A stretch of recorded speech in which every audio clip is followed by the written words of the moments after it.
From the high desert and the great American Southwest, I'm Art Bell. This is Midnight in the Desert. I bid you all good evening. It's going to be a different kind of show because our guest could not get it going. We were to have a guest, Andrew Bashago, and he couldn't get it going right. His Skype connection had a big hum in it, and his emergency backup number, unfortunately, was a cell phone, so that's just sort of not happening. What is happening is open lines, and that means anything in the world you want to talk about. However, I am going to do a little bit of a setup. I was going to do this Friday, but now I'm going to do it tonight. First, the rules of the show. No bad language. Only one call per show. We're so easy. Just 2 rules total. The thank yous go to Telos. Great sound. By the way, we are making tiny little tweaks and adjustments in the audio.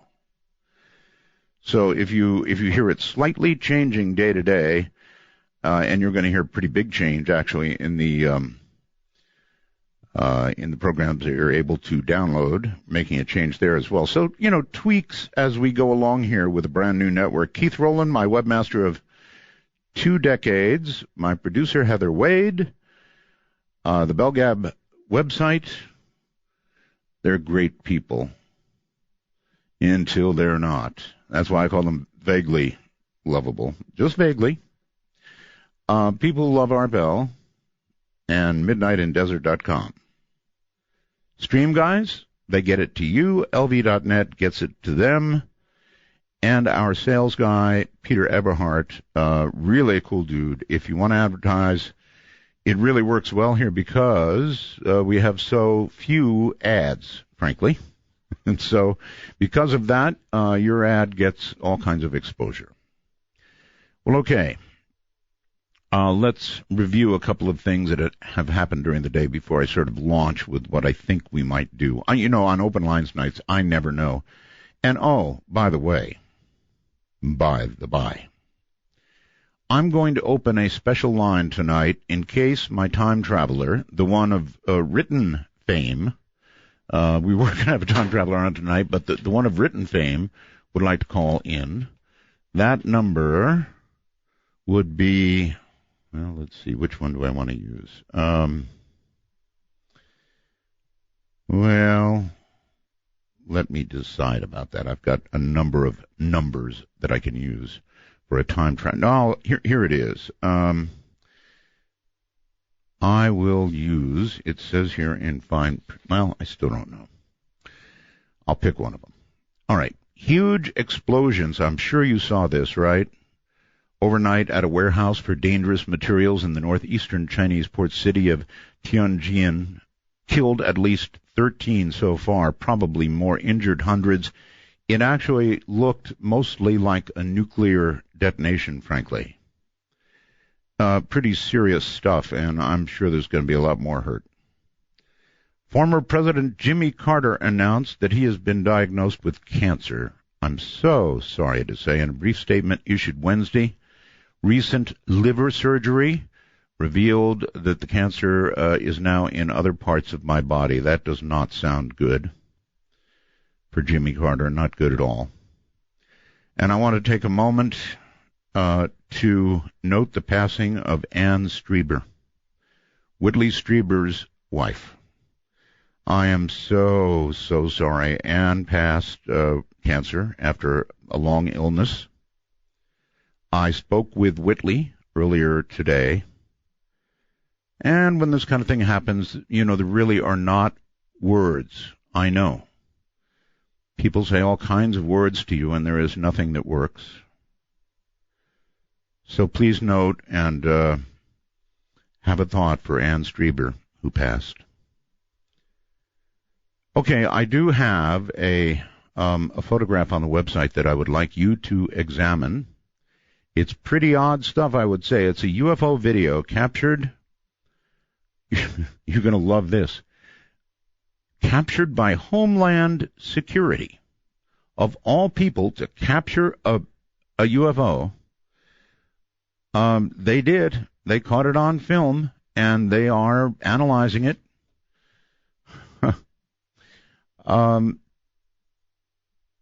It exhibited some very, very strange behavior, the object that is.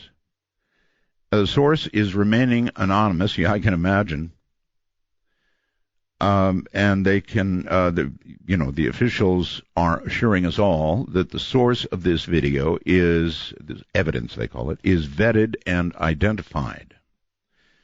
That's the source of the video. However, this is a UFO. Now let's think about this. A UFO captured by Homeland Security. Who was ready for that? Not me. Okay. I'm going to do today what I was going to do Friday. We'll find a guest for Friday. And again, tonight's guest was unable to appear because, well, his Skype audio was full of hum, and his other phone was a cell phone, and I'm not doing that. That always ends up, well, like the explosion in China, pretty much. Have you noticed, ladies and gentlemen, that there is a tremendous amount of internet buzz, putting it mildly, about the month of September coming up? This is August, next month, right? Never have I seen, or I think has anybody seen, so much speculation about what would happen in one particular month. Some people believe that we will see an economic collapse next month. No, thank you. I'm still getting over the last one. Others believe that there'll be some sort of historic natural disaster, plenty of those lately. Others are convinced that judgment of God is coming. So take your pick right now. Large numbers of Americans are stocking up on emergency food and supplies like crazy. I've never seen anything quite like it. Several weeks ago, the belief was expressed that chaos will begin once summer ends. If you look at the political world right now, it's happening now, isn't it? There are, these are the last days. Maybe it's the last days, not of man and not of the earth, but of normal political life in America. People are saying it's the last days of normal life in America. I'm sorry, I couldn't resist that. Political life. Just about everything that we currently take for granted is about to be shaken. It seems a lot of people lately are having a gut feeling that something really, really big is about to unfold, but nobody knows what it is.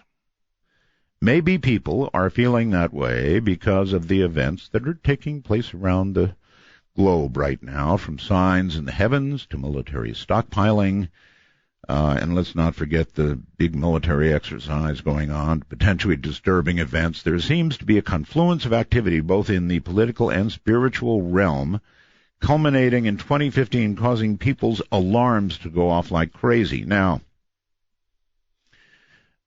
maybe backing that up is this. Scientists have predicted that a cataclysmic series of events could occur within the next 30 years. Now, they're not talking about next month, but 30 years, still not far. In a new report released by Lloyd's this week, the university's Global Sustainability Institute in London has outlined its prediction of a global collapse brought about by food and water shortages, energy loss, and a period of prolonged political instability. Maybe they're watching our election. Supported by both the UK and US governments, the report was commissioned for the purpose of assessing the risks associated with food shortages and other issues over the next few decades. Global demand for food is on the rise sharply, driven by unprecedented growth.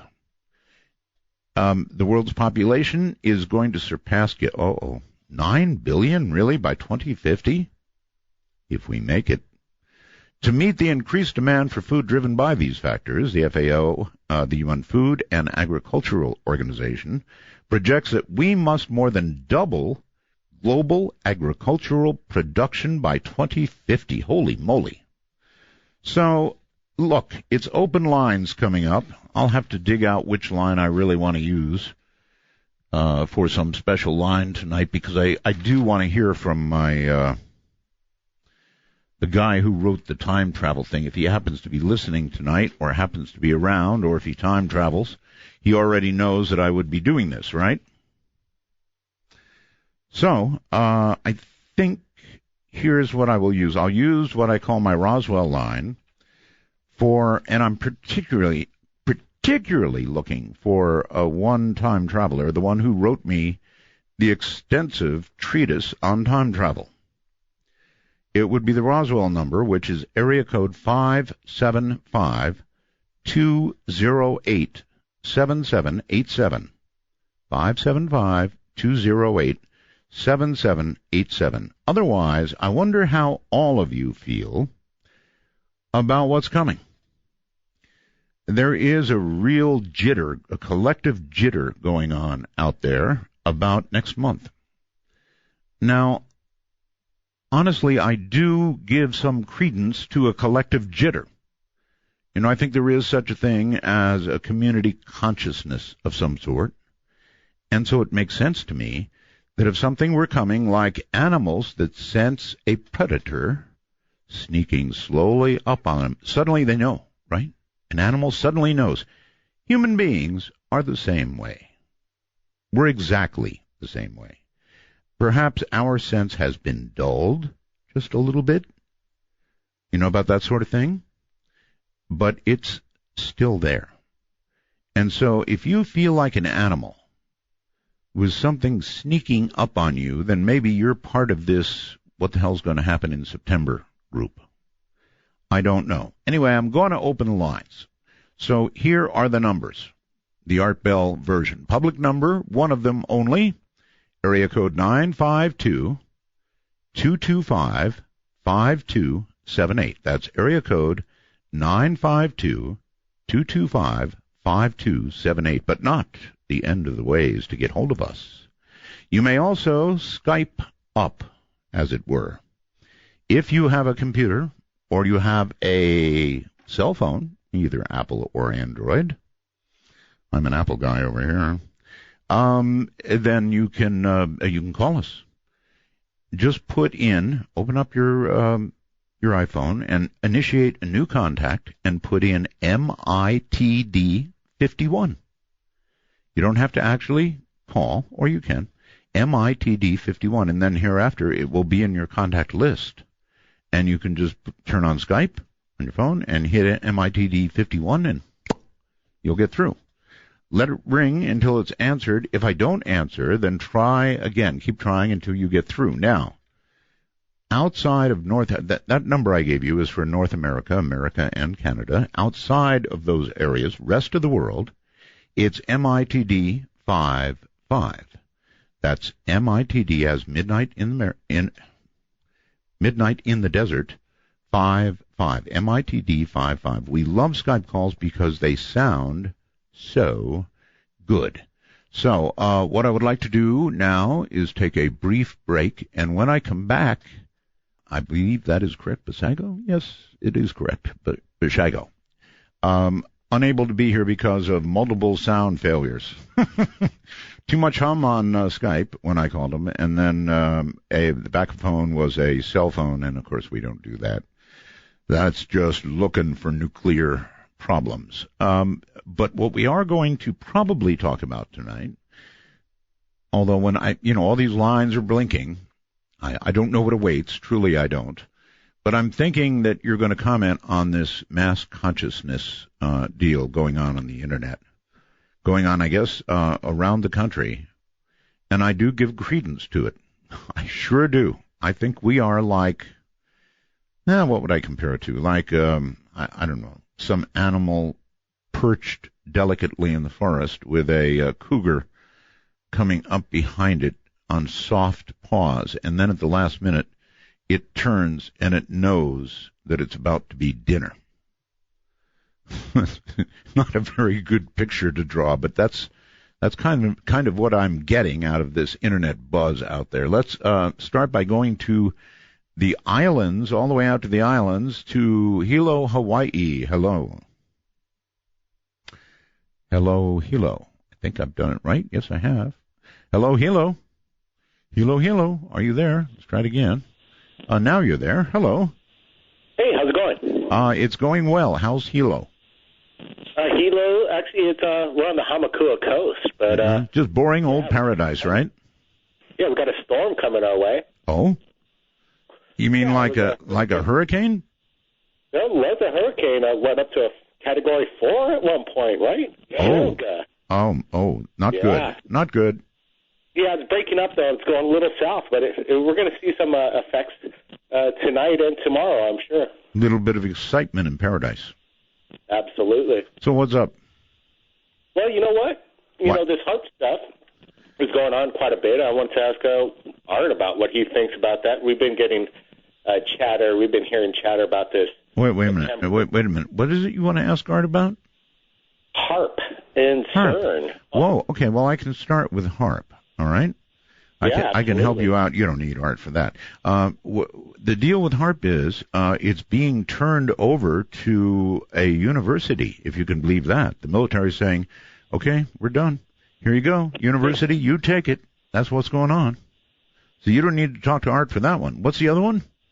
Well, you know, we got some new videos that have been coming in to us in regards to the HARP issue. And, yeah, obviously, is it still going on as we speak? I don't know. You know, there's a lot of, crazy videos and photographs that we could share with Art. Really? Well, Art knows quite a bit about HARP. What do these videos show that he doesn't know about? Well, you know, are you aware of the bullwhip lightning shot that just was pretty much went viral last month? I think I've seen it. Bullwhip lightning shot. Yeah, it's like a bullwhip lightning.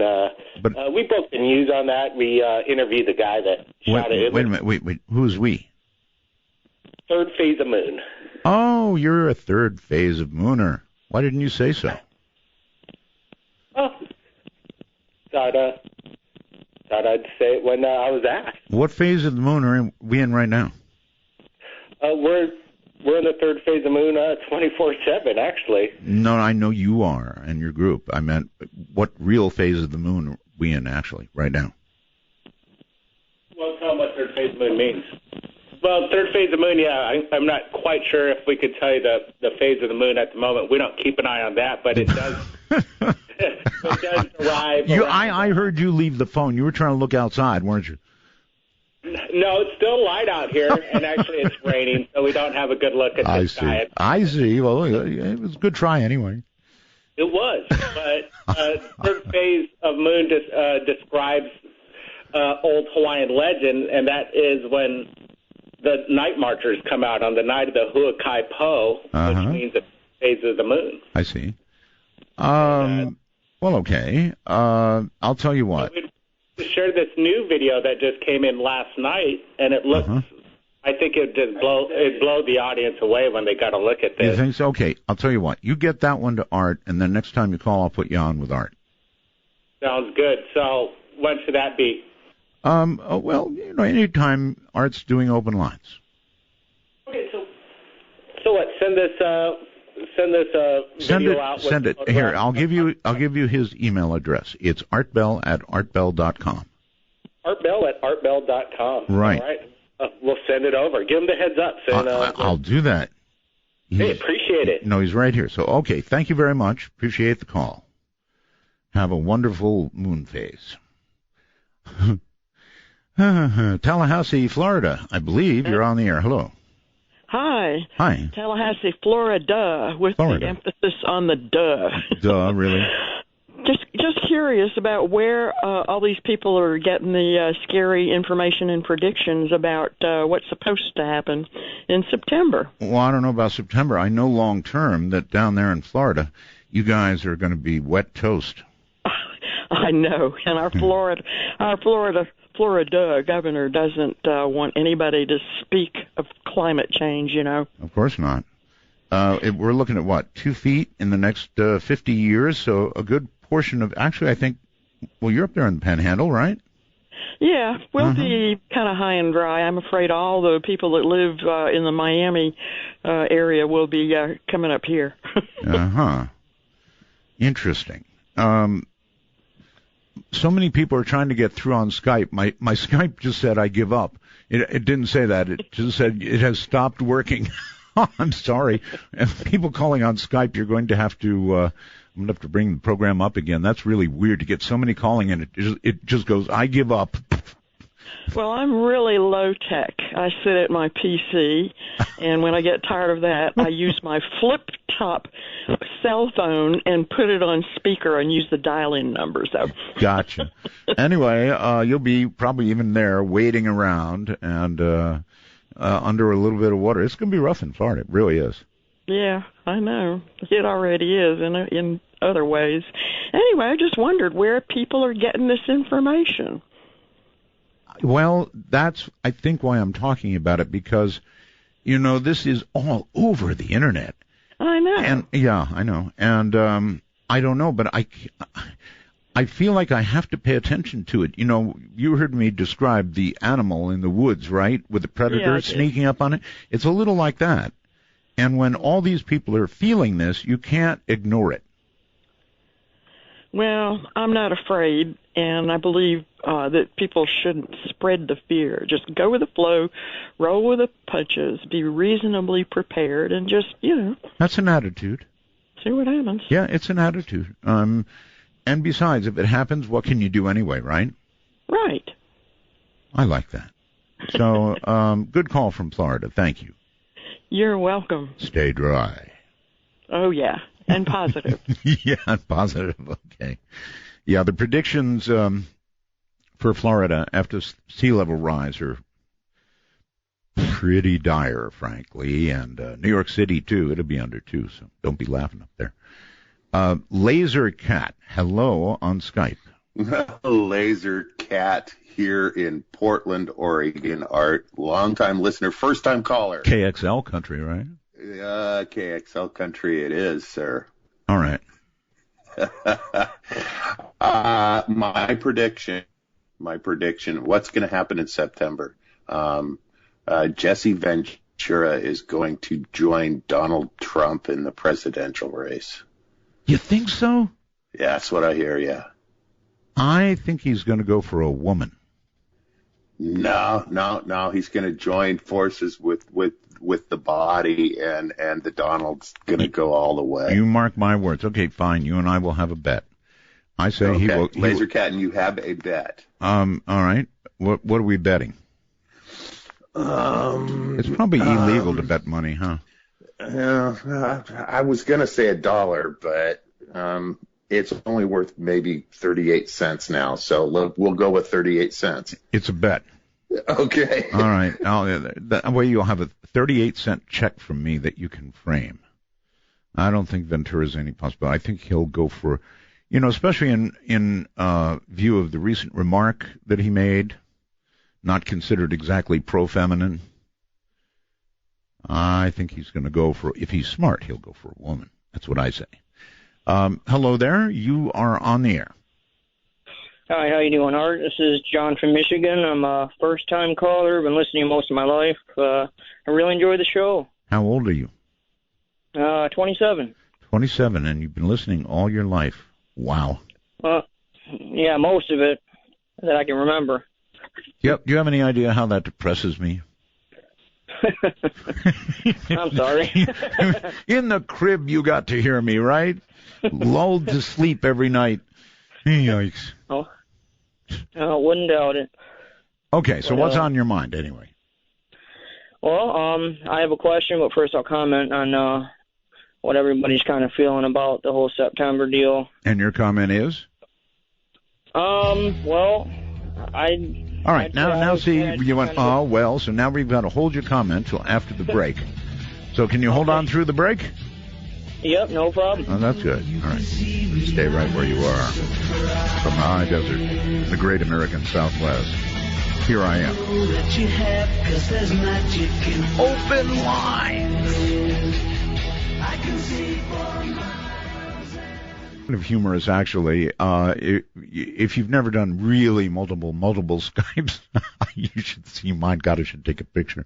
It looks like 500 Skypes doing a happy dance with the phone, up and down, up and down, up and down. A little while ago, it was so bad it gave up. It just went This program has stopped working. Anyway, back to my caller, and you've had time to collect your thoughts, think about it, and now you can say it. Go ahead. Hey, Art. Well, like you said, like the animal in the wilderness, it's they can kind of tell the storm's coming or the volcano's going to erupt. They just kind of know it's. Just been kind of having a feeling that something's going to happen, something big, something's changing. Can't quite put my finger on it, but you're one of them. You feel it too. Yeah, I'd say so. Can you actually put words to the feeling? I mean, I talked about an animal in the forest, right? And that it could feel a prey coming up. Finally, usually too late, I suppose, but it does feel it. It turns around suddenly and then tries to take off and then is dinner. So, yeah, we have that too. A little dulled by modern society, I suspect, but we still have it. You've got that feeling. If you had to make a guess, what do you think is most likely? I think it's got something to do with the world government. I mean, kind of watching what's going on around the world. And well, we don't really have a world government unless you want to talk about the UN, and that's hardly any kind of government. I mean... You mean the world government like taking over? No, I mean like all the different world governments, how things are kind of changing around the world, and it's kind of something in the air, It's something that it's hard to really put into words. You just kind of feel it. All right. It's the best way you just said it. Something in the air. Thank you very much for the call. Yeah, okay. I can buy that. Something in the air says it as well as anything else, right? You feel something. You don't quite know what it is, but it's kind of eerie and a little chilling. Yeah, I'm so down with that. All right, let's go to a time traveler. Now, this is a gentleman. I will not tell you where he's calling from, though I can see it if it's true. Of course, you can fake that kind of thing. He has been sending me messages on Facebook, and I told him next time we have open lines, call in. Tell us you're a time traveler. Are you a time traveler? Hello, sir. Wait a minute. Make sure you're on the air. There you are. Are you a time traveler? Yes, sir. All right. Let's have it. I'm very critical as I listen to time travelers' stories, so it's got to be good. And what you've written to me was not bad. Let's see what you can do in person. May I begin by asking, are you in the present time? Probably are, calling me, right? Yes, I'm here. And yeah. Yeah, okay. Same day as you are. Okay. By what method, when you do travel in time, by what method do you accomplish it? Well, I called your open lines, and I told you I use my motorcycle. Oh, that's right. I forgot about that. Your motorcycle. Yes. All right. Well, that's me. I can do it walking. I can do it driving in a car. I can do it on a motorcycle. I have never flown in an airplane, so I have no idea if I could or even would want to. I think time traveling while on a motorcycle is worse than driving and texting, frankly. It just seems like, as I mentioned, I think last time, that you would reappear in another time where they've suddenly built a building. And, I mean, if you're on a motorcycle, that's just not going to be a good day. Well, you got to kind of like know your geography a little bit. You got to kind of use a street that's going to be fairly empty and that you are hoping is going to be fairly empty wherever it is that you go. And then there's sometimes, like when I went, I was in Arizona. I was on 40. We were on our way up to Flagstaff. We were in an argument about Teeter in 2036, and we ended up at the rest area. We ended up going to 2036. And yes, Yellowstone does go poof.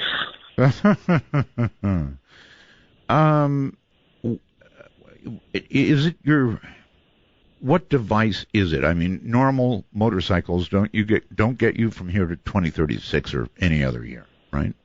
No, it's me. I don't. let's put it this way. All right, then if it's you, that's fine. No. Hold on. I can go with that. It's you. What is it that you do that enables you to time travel? Describe to us what you do. Well, some of what I told you in Facebook does not go out, but basically you make a door, you put yourself into your own, what do you want to call it, bubble reality.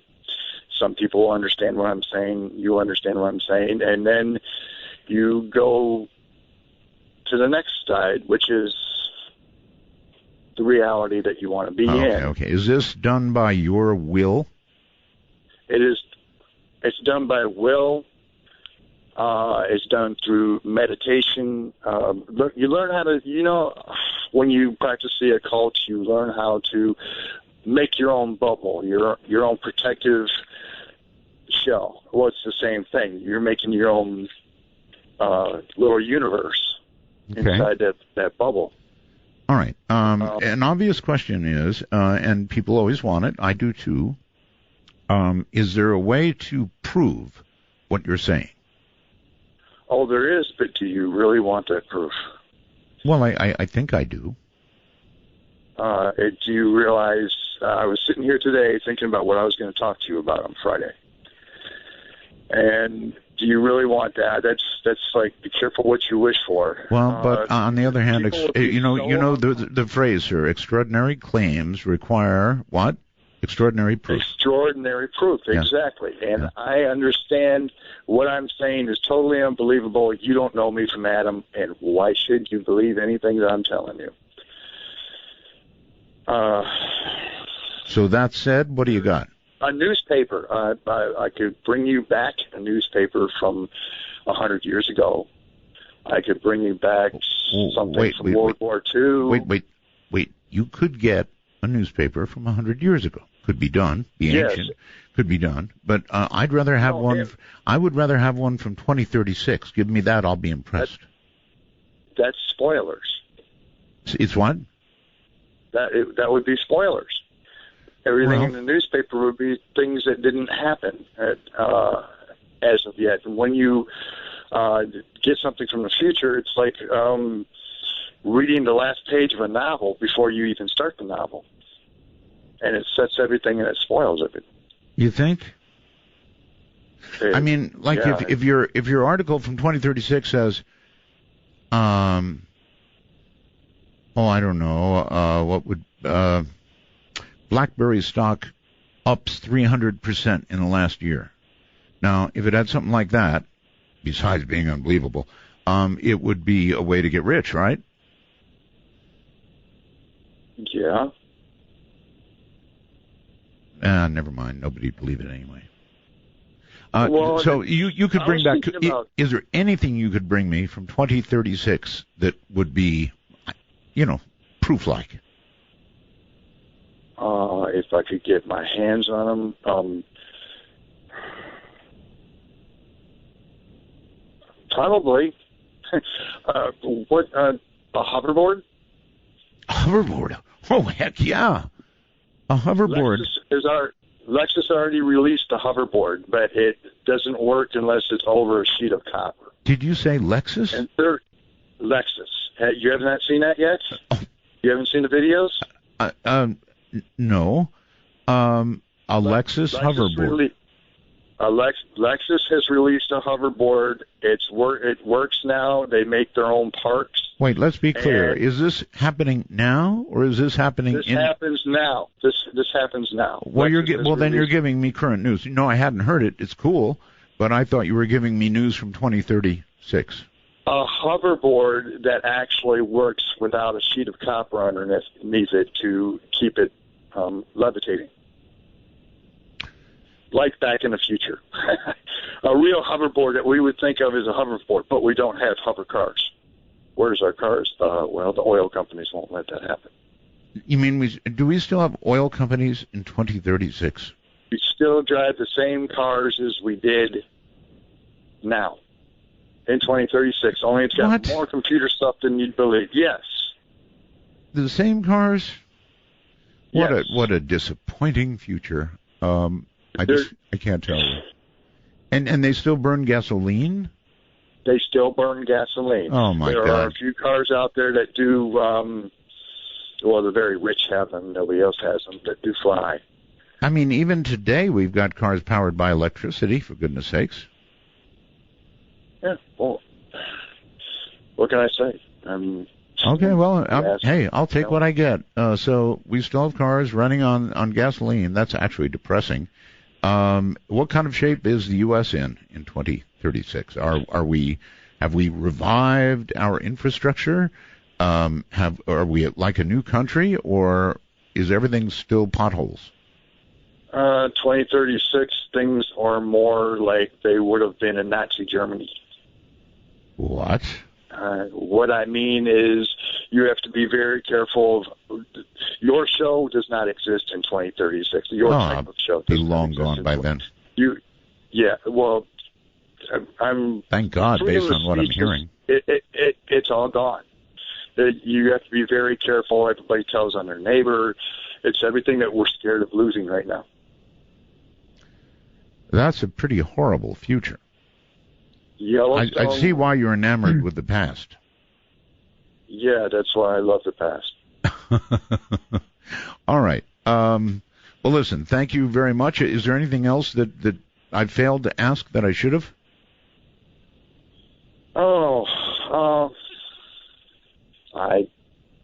I don't know. You talk to Dr. Jay.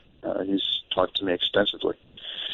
And if I could give a shout-out to the swamp, hi, guys. All right. Thank you very much for the call. And I'd still be careful on that motorcycle. I'd just really take it easy on that motorcycle. Let's go to our Skype line and say, Peter, hello, you're on the air. Hey, Art, how you doing? Doing really well.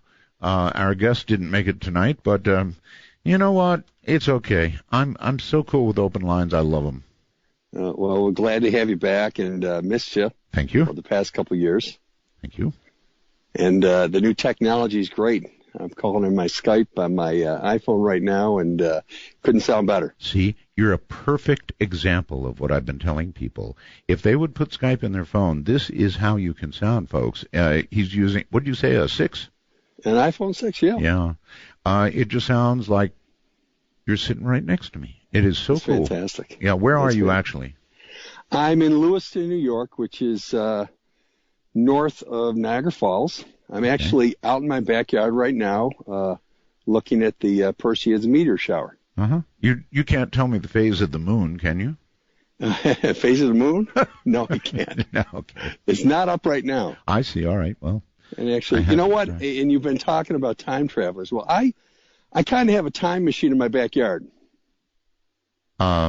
See, that's not a line you toss out like that. Hey, I kind of got a time machine in my backyard. Well, all right. I can't time travel, but I can look back through time. I've got a 10-inch telescope.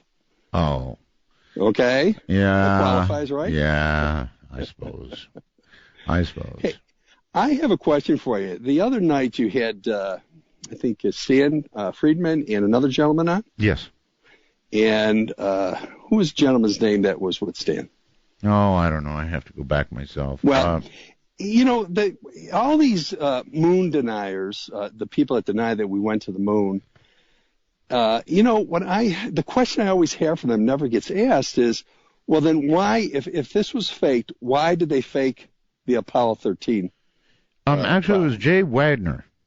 Okay. Right? And if you're interested in what he has to say, I believe that he is going to be Richard C. Hoagland's guest either tonight or soon. Okay. I bet you did you know that why Richard... would they hoax a disaster like Apollo 13?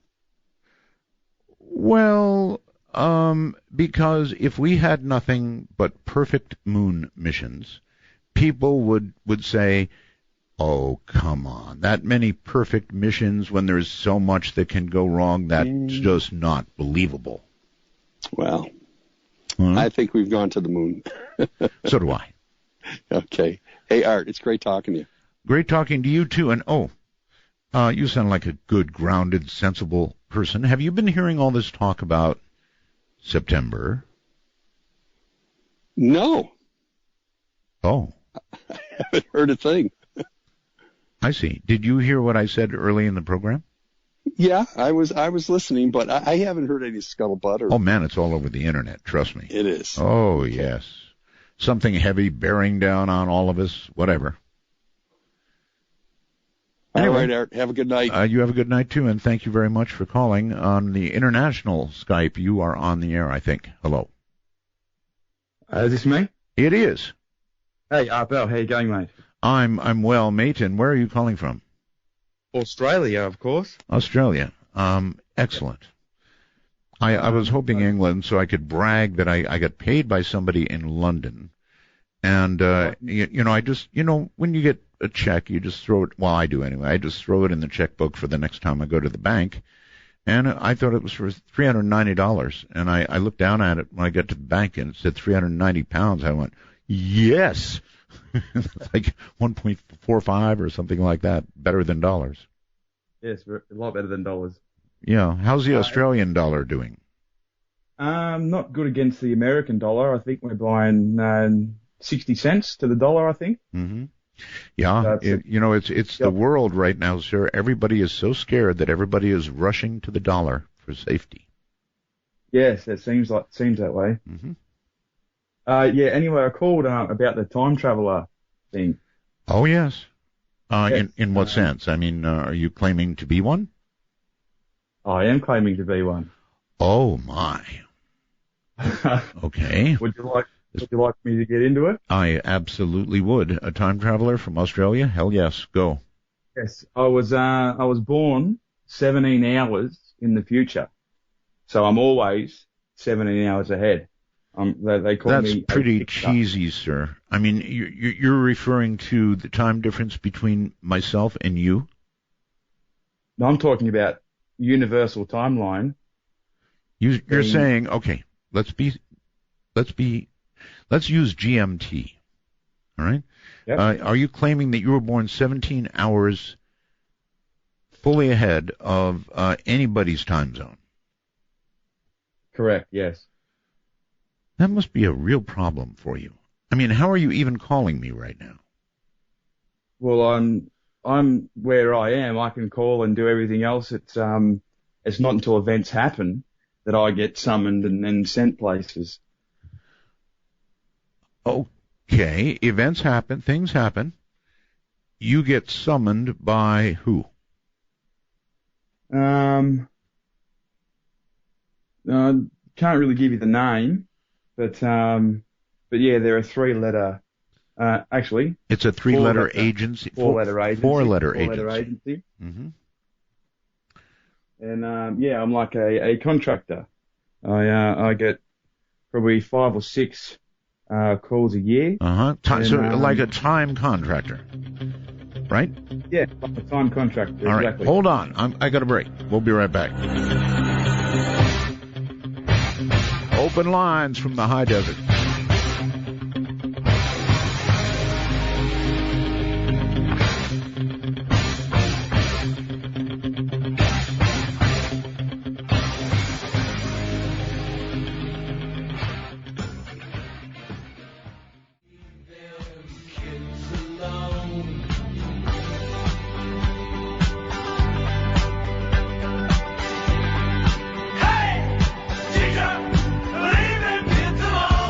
Midnight Matters are best handled by those that understand how to move in the darkness, like Art Bell. To call the show, please dial 1-952-CALL-ART. That's 1-952-225-5278. That is the terrestrial telephone number.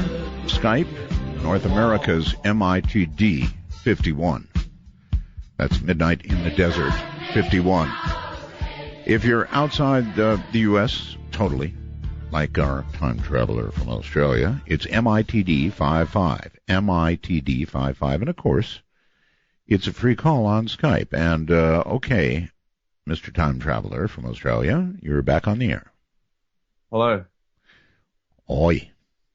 Oi. All right, so what else can you tell us about time travel from your perspective that we should know? Well, there's nothing on my timeline that's any different to the timeline that everyone else is living on. It's quite hard to explain, but I was born 17 hours in the future, and so basically time catches up to where I am. Out of curiosity, how old are you in linear years? I'm 31. I was born the 29th of August, 1985. See, I was wondering if the moment you were born, you sprung that many hours into the future. You must have literally jumped out of some doctor's hand. I was born on base. On base? On base. Military? And I grew up in Alice Springs, so that's sort of the only clue I'll give some savvy people. Oh. Okay. What else can you tell us about your method of time travel? Basically, I get flown around just like a normal person gets on a plane and flies somewhere. Right. Yet I arrive before the event. And your job is? I'm called a fixer. A fixer. So something obviously has gone wrong in the timeline through somebody else's error or some other time traveler screwing up or just history going the wrong way, sideways or something. And is that it? It's usually the former, yeah. It's usually it's left up to just normal terrestrial people just making the wrong decision and shaking things up a little bit, yeah. And so you fix these things and time flows smoothly. So I wouldn't say smoothly, but it flows differently. Differently. That's the way to put it, I guess. Yes. Do you like your work? I love my work. Yes. It's been a lifelong thing. I didn't get employed or I won't get fired. It's just a yeah. I was born into it. Right. Literally born into it. I get it. I get it. Yeah. Your work never involves, wet work, does it? No, not at all. I occasionally stop a bit of wet work. Yeah, that's a fair bit of my job, actually. I see. So in other words, you prevent wet work, saving lives. Saving lives, yeah. But haven't you ever wondered that if you go back and you save somebody's life who otherwise would be killed, they might go on to become another Adolf Hitler? Then what have you done? I have thought about that a lot, but really? The intel I get like a pack, and it tells me just a brief about where I'm going and why, and usually what I'm stopping is a pretty bad event. So when I weigh it up, it's usually. Yeah. Okay. So in other words, those who send you back really know what needs to be done, so that it all turns out okay. Yeah, I get it. Okay. Yes. Do you know the actual method they use? I mean, you say it's like flying, but I mean, you must get in some kind of machine, right? No, as far as I'm aware, this all happened in this facility. I was born into the future, so when I go to, when I get sent to say Venezuela, mm-hmm. I'll go to the airport. I'll get a ticket. Yes. And then I'll get on a plane with normal passengers and land in Venezuela. Okay. Has the Australian government shared this with their American brothers? This is the agency I referred to would have to give the government certain things, but they would have no idea the full extent of it. No. All right, one more quick question. We're discussing this feeling that so many people have about September. Being a time traveler, you probably would know, even if you cannot disclose, if something really, really big is about to happen soon. I get my assignments less than a day before, so the 17 hours is crucial. I've got it. So if something were to go wrong, I've got 17 hours to fix it. Do you want to give us a name so that in the future I might recognize you, other than your accent? Well, just call me Jay. Jay? Yeah? Jay, the time traveler from Australia. Jay, thank you for the call. I do appreciate it, and actually you sounded pretty good, frankly. I kind of like that one. I don't know why. You get a sense about these things. Some of them, I'm going, He sounded, well, for an Aussie, pretty normal. That's the best way to put it, huh? Hello there on Skype. No, I guess you're not on the air. This poor person gave up just before I went. Here she is. I believe it's Amanda. Hello, Amanda. How are you doing? Well, you don't sound like an Amanda. Doing today, Art? No, it's my wife. This is my wife. Amanda is your wife? This is my wife's Skype. Okay, all right. Long-time listener, first-time caller. Okay. I'm 33 now. Okay, you're gonna whoa. You're gonna have to get good and close to the microphone on your computer. Okay. Because you're breaking up a little bit here. Can you hear me now? I do. Okay. Like I said, I'm 33. I've been listening to you since I was 12, Art. So, long-time listener, first-time caller. Yes, sir. I've been having some weird stuff going on in my house, and I've never had this stuff happen before. And when I mean weird stuff, I'm hearing taps, knocks, lights turning on and off by themselves. Really? Yeah, and the taps. The weird thing about the taps is I'm an online gamer, so I could swear I heard something. They've heard the taps through the microphone. I don't do it now. It freaks me out every time it does it. Me and my son matter of fact, was sitting in here like 3 days ago in my living room, and lights down the hallway were turning on and off. Not good. So, I mean, they're not. I don't know if they're hostile. I don't know if they're mean, but and it's not an old property. It's only been here since '92. So. You'll know, sir, soon, sir. You're wondering if they're hostile? You're hearing knocks and you're hearing bangs. Yes, you'll know soon. It may be no more than pieces of you that will be able to tell whatever forensic story we can piece together. I shouldn't joke about this. It could be very serious. As of right now, like I said, I mean, they haven't done anything to me or any of my kids, but I mean, it's just well, the knocking and the lights turning on, All right. Well, so this could be like a poltergeist. Possibly, yes. Generally, a poltergeist usually doesn't go really nuts. They just drive you nuts, doing the kinds of things you're talking about right now, and they really don't go any further. So if that makes you feel any better. well, maybe. I do understand. There's stuff out there to scare you. There's no question about it. Yep. Thank you, sir. You're very welcome, and please call again sometime, if you're able. Sorry about that. I shouldn't say those things. Let's see where to go.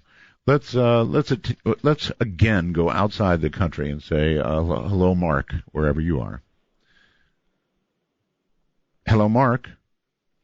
Yeah, hi, Art. Oh, you are there. Good. Hello. Hello. I'm calling you from Bern, Switzerland. Oh, you know what? That makes you my first Swiss. I've got a whole bunch of questions for you, actually. What a cool place to be. Yeah, it's actually a beautiful city. I wonder so much about Switzerland. I have never been there. It appears to be a gorgeous place. People say that everybody. Are you a citizen or are you visiting? I became a citizen 19 years ago. Really? Do they actually give machine guns to everybody? If you're in the Army, you do get a machine gun. However, it's a semi-automatic. However, you get the ammunition in a tuna fish can, and if you open it, you're in big trouble. Really? You mean it's like sealed or something? Break this seal, and the Swiss bankers will squish you. Well, not the Swiss bankers. The Swiss government will squish you. I figured the bankers had most of the power. Yeah, I became a citizen at the age of 36, and at that time, Army was required until 42. Wow. So I served in the Civil Defense Corps, and I never received a weapon, which is okay for me. I see. Well, is it a pretty cool place to live as they go? It's a very interesting place to live. It's a good place to live. sometimes I would say the people are not the warmest people on planet Earth. Mm-hmm. Let's see. What do I want to ask about Switzerland? Cost of living really high or low or what? Cost of living is high, but the salaries are skewed to compensate for that. And the taxes are relatively low in comparison with other European countries. Okay. By any chance, did you hear what we were talking about, this thing coming up in September? Yeah, I've been hearing about it mainly on Internet. On the radio. On the radio. You know, on Internet radio. Yeah, well, there you go. Yeah. I have a question for you. Sure. Is JC still with us, or has he left the planet? You know, it's actually a pretty good question. JC stopped updating his Facebook page about a month ago, because he is a friend of mine on Facebook. So what you're asking is a valid question, and I don't have a valid answer other than what I just told you. Okay. By the way, Art, I had a question, another thing. Seth Shostak Yes. and SETI, they have never shared the data with an external group, have they? Not that I am aware of, no. Because if one wants to wonder whether or not they're withholding information, they should share data with other independent researchers and allow others to evaluate the data without Seth being the monopoly king. All right. Well, look, let me just come straight out and ask you. Do you buy everything that Seth says? Not particularly, no. You think he is holding back information? Absolutely, yeah. I mean, there's just too much. Okay, let me jump even past that. Is it your opinion he's holding back evidence of extraterrestrial contact? Whether it's him or the organization, I would say yes. Wow. Okay. Well, listen. You go down as my first caller from Switzerland, and it's really cool talking to you. It's a pleasure from my side, Art. You have no idea. Really cool. You might as well be sitting right here. It's such a good connection. Are you computer, I guess? I'm on an iPad. It works wonderfully. Skype on an iPad. Astounding.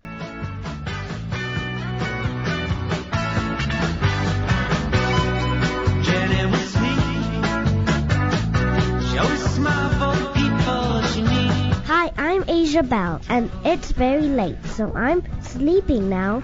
But you're awake, so call my daddy because he's awake too. The number is 1-952-225-5278. That's 1952. Call Art. Oh, that's my sweetie. That's Asia. Good morning, good evening, good afternoon, wherever you are in the world, and clearly we cover all of it. This is Midnight in the Desert, and you know, maybe I'll just junk the whole idea of guests, and I'll just do open lines all the time. It is so much fun. I'm just kidding. Although I may do more of them. I enjoy them so very much. Here we go. Sean on Skype, you're on the air. Hi. Sean. Attention. Sean. Is it? Yes. Is this Art Bell? Yes.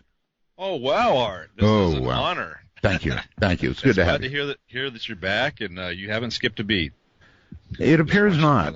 I don't know. I always worry, before I go back on the air, will I be okay? And it's always there, so I don't know. But you're back stronger than ever. Thank you. It's pretty amazing. Anyway, good show tonight. But I'm just glad you're back. Other nights, 20 years ago, where I was sitting late night listening to Art Bell, and a more important and pressing question is: are we doomed next month? Boy, I'd kind of like to think that we're not. But like one of your callers said before, there is something in the air. Something's coming. There you are. Not too sure what, when, but something's in the midst. I agree.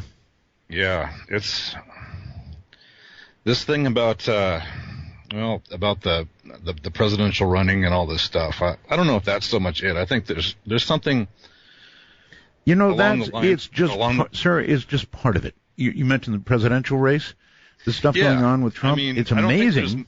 I don't think it's anything along that line. I think there's a weather change. There's all these changes that are going on in the world today, and it just seems like everything's coming to a head. Like, I don't know. I mean, I don't want to scare everybody, but I just think that there's just something there. That's as far as I'm going to put it. Something in the air. Yes, definitely something in the air. And could I say a hi to a friend of mine? Sure. Hey, Paul M. Hey, what's up, man? I got on. Woohoo! I was calling your show years ago, and I could never ever get on, and I finally got on, and I'm finally feeling good. Yes, I got on with Art Bell. Well, you sound awfully good. Just curiosity, what are you running? Talking to me on? Oh, actually, I built my own home computer. I'm running 4 separate monitors, an 8-core AMD Athlon processor, and it's an awesome setup. What kind of bus speed? I'm overclocked about 4.8 on my processor speed. 4.8 gigahertz. Holy moly! And you built this yourself? Oh yeah, I built it myself from the ground up. Oh yeah, MCI all the way. Or MSI. I'm sorry. Yeah, let me tell you, it sounds really, really, really good. Awesome. Cool. Yep, awesome, cool is right. All right, thank you very much for the call. Call again sometime, and I guess if there was a bet, you won it. Let's go to Kimberly. Hello, Kimberly. Hi, Art Bell. You don't sound like a Kimberly. No, I don't. No. But I'm from Belgium. You're from Belgium? Yeah. Okay. I would assume that somebody named Kimberly probably... No, my name is actually Kim. Kim? Yeah, but I write always Kimberly. Okay. But it's Kim. Okay. All right. Kim, and from Belgium, that's really excellent. Yeah. I do listen a few years to you, and I like the shows. Thank you. We don't have that here in Europe. Why do you think that is? Why do you think Belgium, for example, would not have a show about the paranormal? Because it should be worldwide. Yeah, I really don't know. Maybe they're not interested in it. I think so. Well, what generally gets people interested in the paranormal is when something paranormal happens to them. Yeah. Anyway, there is this feeling, and it's being expressed worldwide on the Internet, about something big coming in the next month. Do you feel any of that? Yeah, I have seen a lot of it on the Internet. Yep. And, I don't know what to think of it. Maybe it's just paranoia. The part that bothers me is it's obviously worldwide. So that would have to be a worldwide something. I mean, what are we waiting for? The sun to blow up or what? I don't know. I really can't tell. You heard the way I described it, right?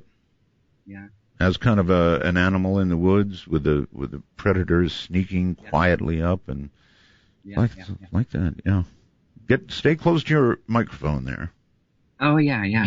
Yeah, that's right. It's PC setup, and I have to stay close to my mic. Well, one of these days, go out buy yourself a mic headset. They really work well. Yeah. In the meantime, anything else? It's the first time I come through, and now I don't know what to say. I know. It happens. I'm happy to talk to you.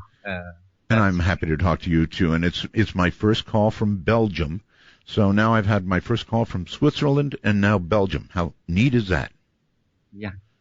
All right, my friend. Thank you very, very much for calling. Feel free to call again. Going to the phone lines, Anonymous, I believe it is. You're on the air. Hello, Anonymous. This is your chance. Going once. Going twice. Hello? Yeah, hi, this is Idaho. Idaho? Yes. Okay. You're on the air, Idaho. Okay. I've got a couple of questions for you, and thank you for so much for getting back on the air. You were my savior years ago. Thank you. When I used to deliver papers overnight, I couldn't have survived it without listening. But thank you. Oh, you're welcome. That's not why I called. Okay. I live 22 miles from West. You live 22 miles. Wait a minute. You broke up from where? West Yellowstone. Oh, West Yellowstone. Yes. Has the ground been shaking up there? Yes, it has been. I worry about that because if the worst should happen, yes, I won't even know it. Well, there is that. I mean, being 22 miles, being 22 miles from West Yellowstone, you're right. If the worst occurs and it's Yellowstone, then boy, you'll just be ash. Yeah. Yeah, and I don't worry about it. I love this country up here. It's just wonderful. I'm originally from Massachusetts, and Western Massachusetts, that is. Not to be confused with the eastern part of the state. Of course not. Well, all right, sir. I hope that things go well for you and that I don't see you falling near me somewhere as ash. No, and like I say, I don't worry about that. But what I do like is the fishing here. I'm in Island Park, Idaho, and the fishing is just unbelievable here. It's what keeps my sanity right now. And anyway, you have a great night, and I'm so glad to talk to you. All right, I'm so glad I talked to you, and soon they'll put a cell tower near you somewhere. Robin, I believe, on Skype. Hello. Hello, can you hear me? You're a little loud, so you can back away a little bit, but I do hear you, sure. Oh, good. Hi, I just wanted to make a quick call from Berkeley, California. Oh. Welcome you back. Thank you. And the other night, when you were periscoping for the first time. Oh, yes. You, Actually, it was the second time, but okay. Well, it was the first time you were doing it. It was like several weeks ago. Yes. And you had that clock up above you, that clock that you saw at Radio France. Yes.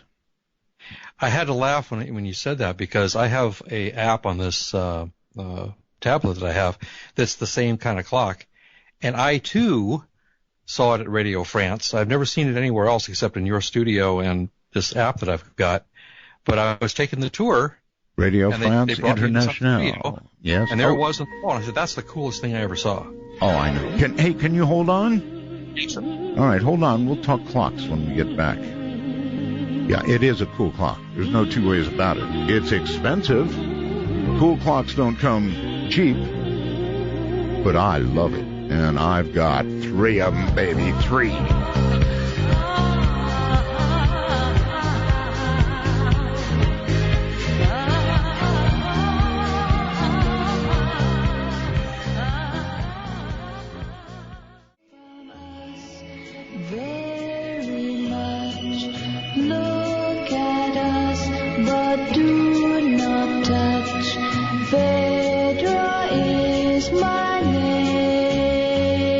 Take a ride from the high desert and the great American Southwest. This is Midnight in the Desert, exclusively on the Dark Matter Digital Network. To call the show, dial 1-952-CALL-ART. That's 1-952-225-5278. And there are other ways, good ways too. I mean, if that man can call from Switzerland, sound like that, you can do it too. No matter where you are, North America is MITD 51 for Skype. I'm telling you, just put it in your smartphone. MITD 51, then hit it, call us. Outside North America, it is simply MITD 55, MITD 55 right now. Back to our discussion about clocks, actually. Hello there, caller. Hello again. Yes. Again, you're a little broken this time, but I think we can do it. So you've got one on your smartphone like this. You don't actually have one of the big ones here, do you? No, I don't have the physical clock, but I do have the an app on this tablet I have. Right. Are you getting echo? But that's not the same. Let's see if I can turn the playback volume down here a little bit. Okay. No, that's not the same. You've got to have the big clock on the wall. Oh, I'd like to. Where do you get them? I'll tell you, but it's like a free ad for these people. I'm going to call them up and tell them, maybe my sales guy up in Alaska is listening. I mean, they should be advertising with me. BRG. B like boy, R like radio, G like George. Look it up. It took me so long to find it. It wasn't even funny. Yeah, it's a great-looking clock. Yeah. Hey, by the way, I wanted to ask you something, or just let you know something. I put Skype on here mainly for this show. In fact, entirely for this show. Uh-huh. And also, I got the app that you were talking about the other day for the podcasts. Oh, how's that going? It's going real well. I got it hooked up okay. And the nice thing about it is I didn't want something that would automatically, without you being able to tell it to do so, it wouldn't automatically download episodes without you physically requesting them, because there's only so much space on the tablet and so on. So what it does is it gives you a bunch of little buttons, one for each particular show. That's right. And if you want to hear that one, you click download and it downloads it. So you're not filling up your hard drive or whatever you call it in a tablet with shows that maybe you've already heard them or something. It is cool beyond belief, isn't it?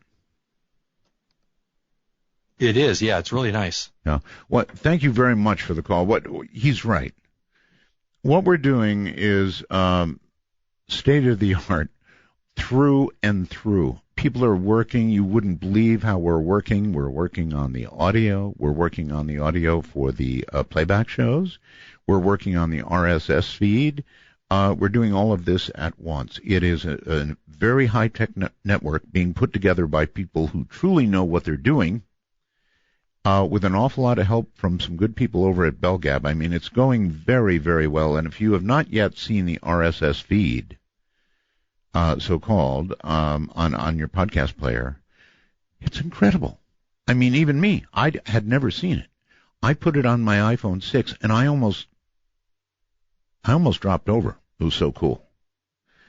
That's all I can tell you. You've got to give it a try. And by the way, if you're not a time traveler yet, and by that I mean with our program, get with it. The price goes up August 20th, and so you can still get in as a time traveler, and you want to do it now before the price increase, because if you become a time traveler now, then you are frozen, grandfathered in at $5.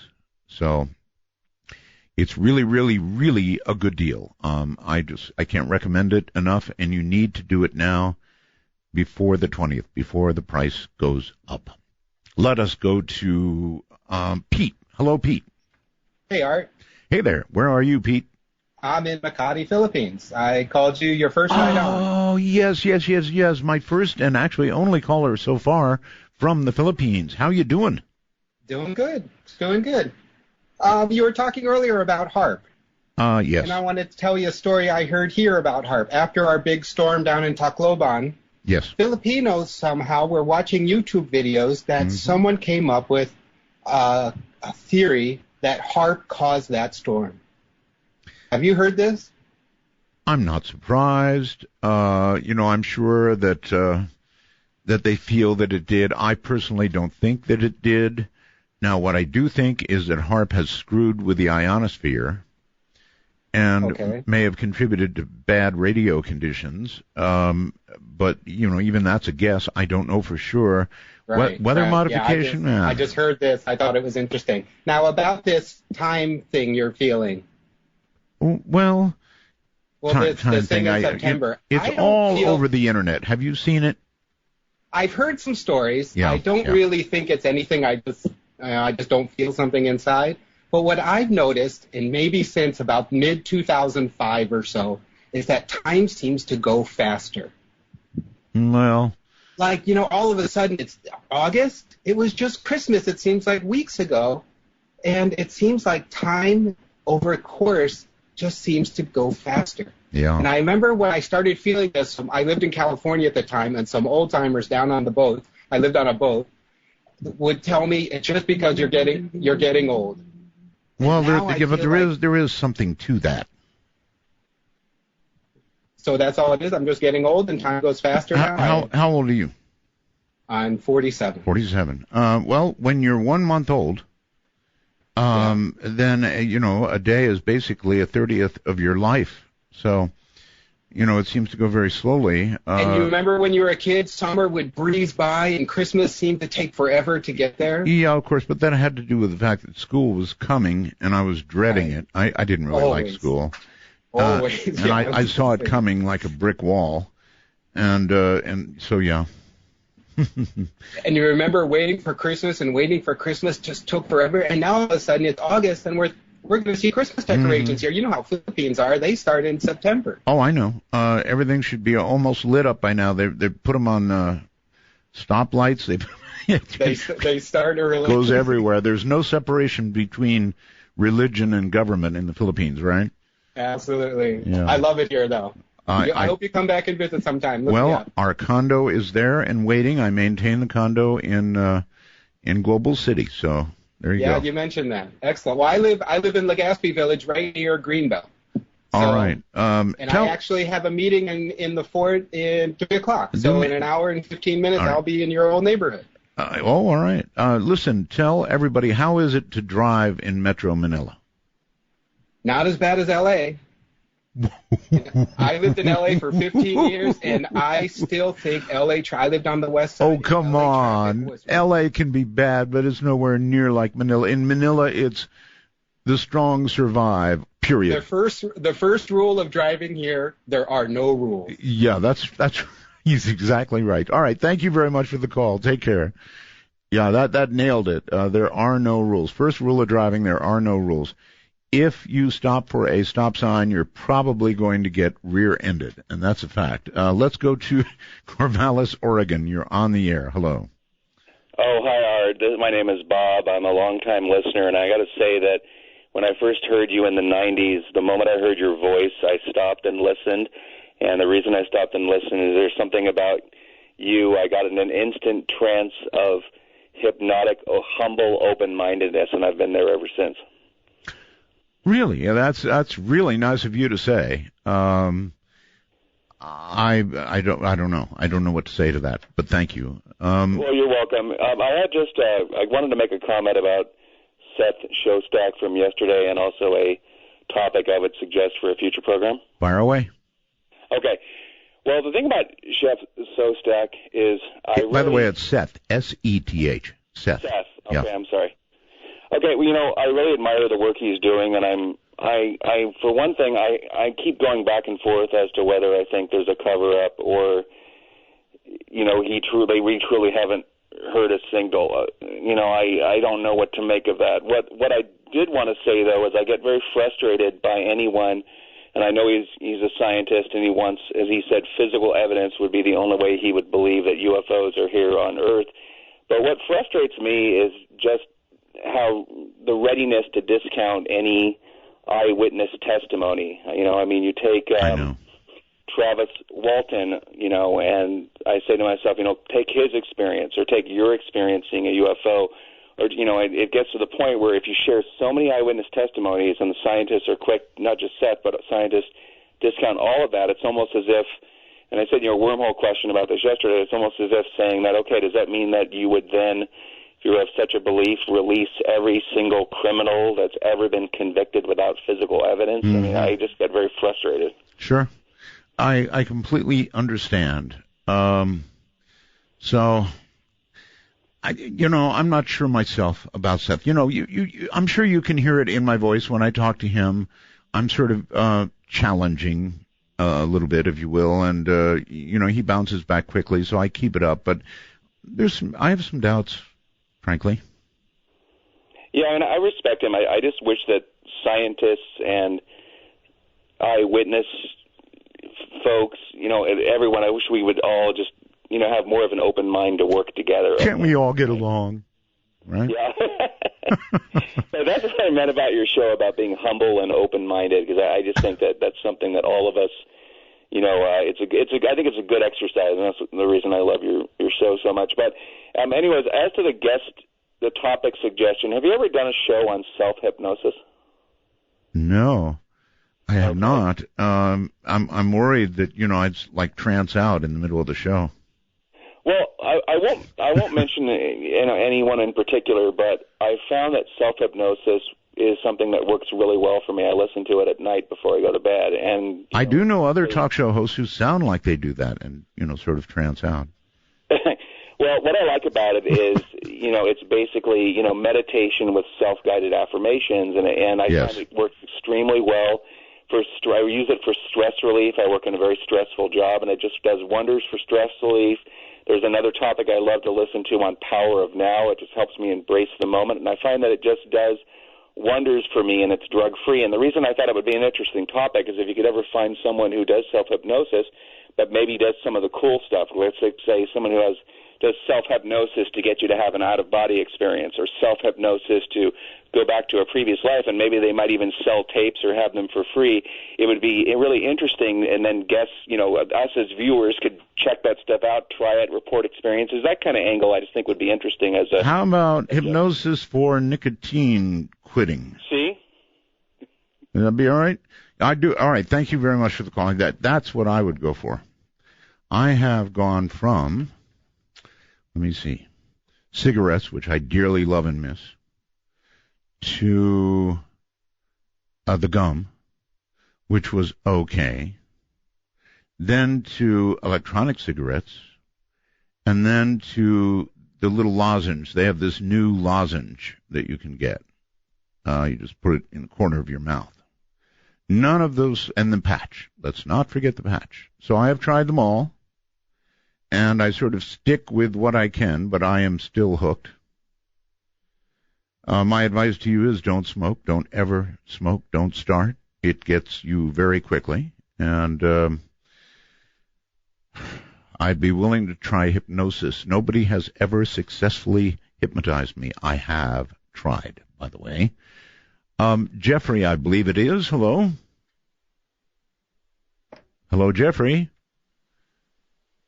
Oh, gee, you're going to miss your chance, Jeffrey. So many people calling.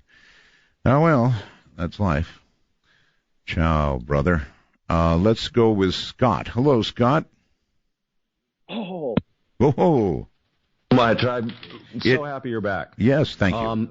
So I have two suggestions for shows. Okay. The first is about consciousness and quantum mechanical interconnectedness in our neurons, and that would be with the physicist Roger Penrose and or Stuart Hameroff. Okay. I have a number of shows coming on consciousness, not yet with those people. Do me a favor, would you, please? Because this really is one of my favorite topics, honestly. Email my producer, and the way you do that is producer@artbell.com. Okay. And then I have another suggestion for a show. Sure. I know you're pro global warming, but I've never actually heard a scientific debate on any media outlet at all about global warming. And I can give you the 30-second. All right. Let me tell you, brother, I've got shows coming up on global warming. I would not go so far as to say I am pro global warming. I just think the science is correct. So I guess in a way it makes me that. It just sounds bad. Well, I'm a scientist, and I always wonder why the radiative forcing model of global warming put forth by the IPCC filters the solar output using an 11-year linear average instead of the heat capacity of the global oceans, All right. for example. All right. Stop there for a moment and just tell me, do you think that the science on global warming and the proof, frankly, so far, is what you would call settled science? Oh, no. Well, I think it's actually fraudulent what's been put forward. I've actually read the IPCC report, and it leaves out the only energy storage component in the entire system, which is the heat capacity of the global oceans. Calculating the heat capacity of the global oceans, sir, is rising along with everything else. No, the heat capacity is how much energy the oceans can hold. All right, fine, but the actual temperature of the ocean is rising. That's a matter of science. Not according to satellite data. Oh, please. Not for the last 18 years. Get under some of these Cat 5 hurricanes and cyclones and typhoons that are occurring, and I mean, what you're saying is just doesn't hold water. Sorry. Well, I was number one in classical physics at the University of California, San Diego. Congratulations. I took cosmochemistry from Hans Suess, the man who discovered we were putting carbon into the atmosphere. How many parts per million now, sir? How many parts per million now? I don't know. We're probably, I'm guessing, 350 parts per million, but I haven't checked it in years. Like 400. That may be.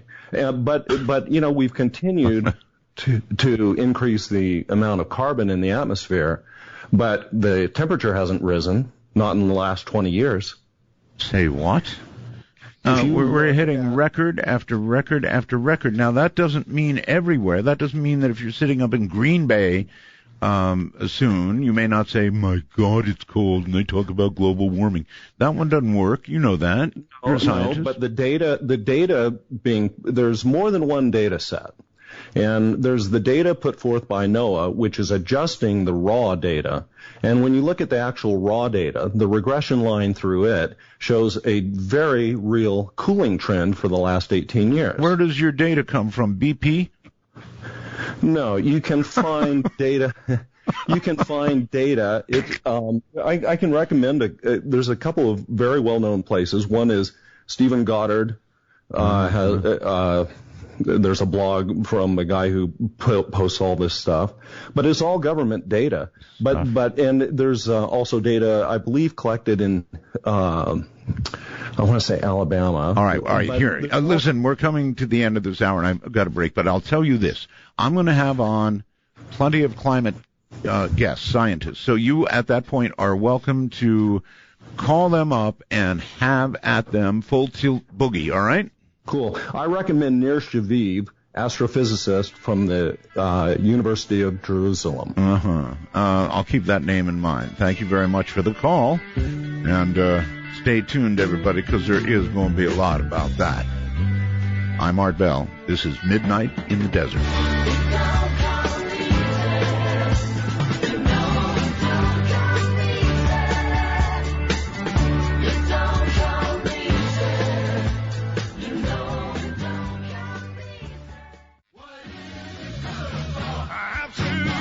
Listen to me.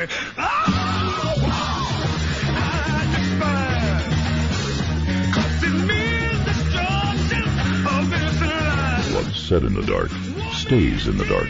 Call Midnight in the Desert at 1-952. Call Art. That's 1-952-225-5278. Just like Over the Hill in Vegas. That stuff stays there too, right? Generally.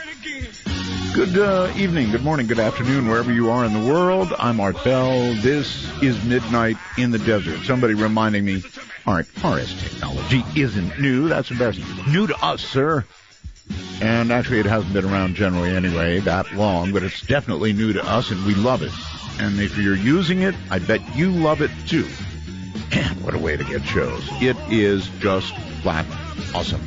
All right, going to Michelle out there somewhere or another. Hello, Michelle. Hello, how are you? I'm so well. Let's see. Let me guess. You're in Japan. That's right. How's everything in Japan? I saw a video of something that hit Japan pretty recently, a typhoon.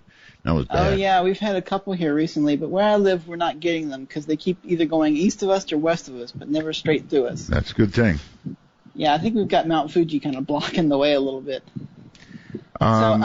Yes, go ahead. Yesterday, I called and embarrassed myself by talking about the Doctor Who thing, which I discovered, thanks to Seth, was a April Fool's joke, and which I found out later had been reposted by a legitimate website on a different month, and so they didn't realize that it was an April Fool's joke. But to repay for my mistake, I thought I would point out to you that your time traveler is bunk.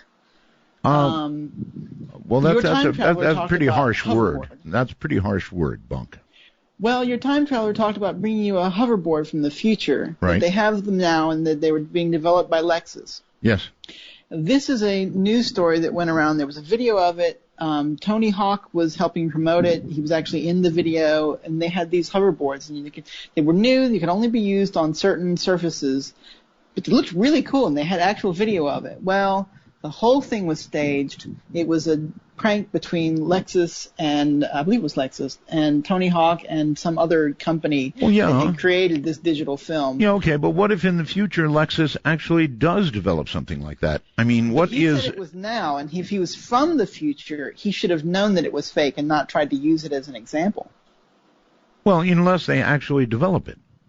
Yeah, but he said right now. Yeah, you've got a good point. In other words, a known hoax should not have been used. He should have picked something. Yeah, I've got you. I mean, he didn't say like next week or in a few months they'll have it. He said right now they have it. You can see it on the internet.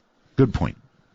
Very good point. So, hate for it. I'm always looking for that one-time traveler. You had one on your old shows that called and talked about the year 2001 or 2002, and I went back and I was listening to that on an archive somewhere, and I mean to tell you, it was freakily close. My skin was just, I was getting chills. I was sitting in my car at work. I used to deliver, and listening to that, and I had chills, because it was about 10 years later.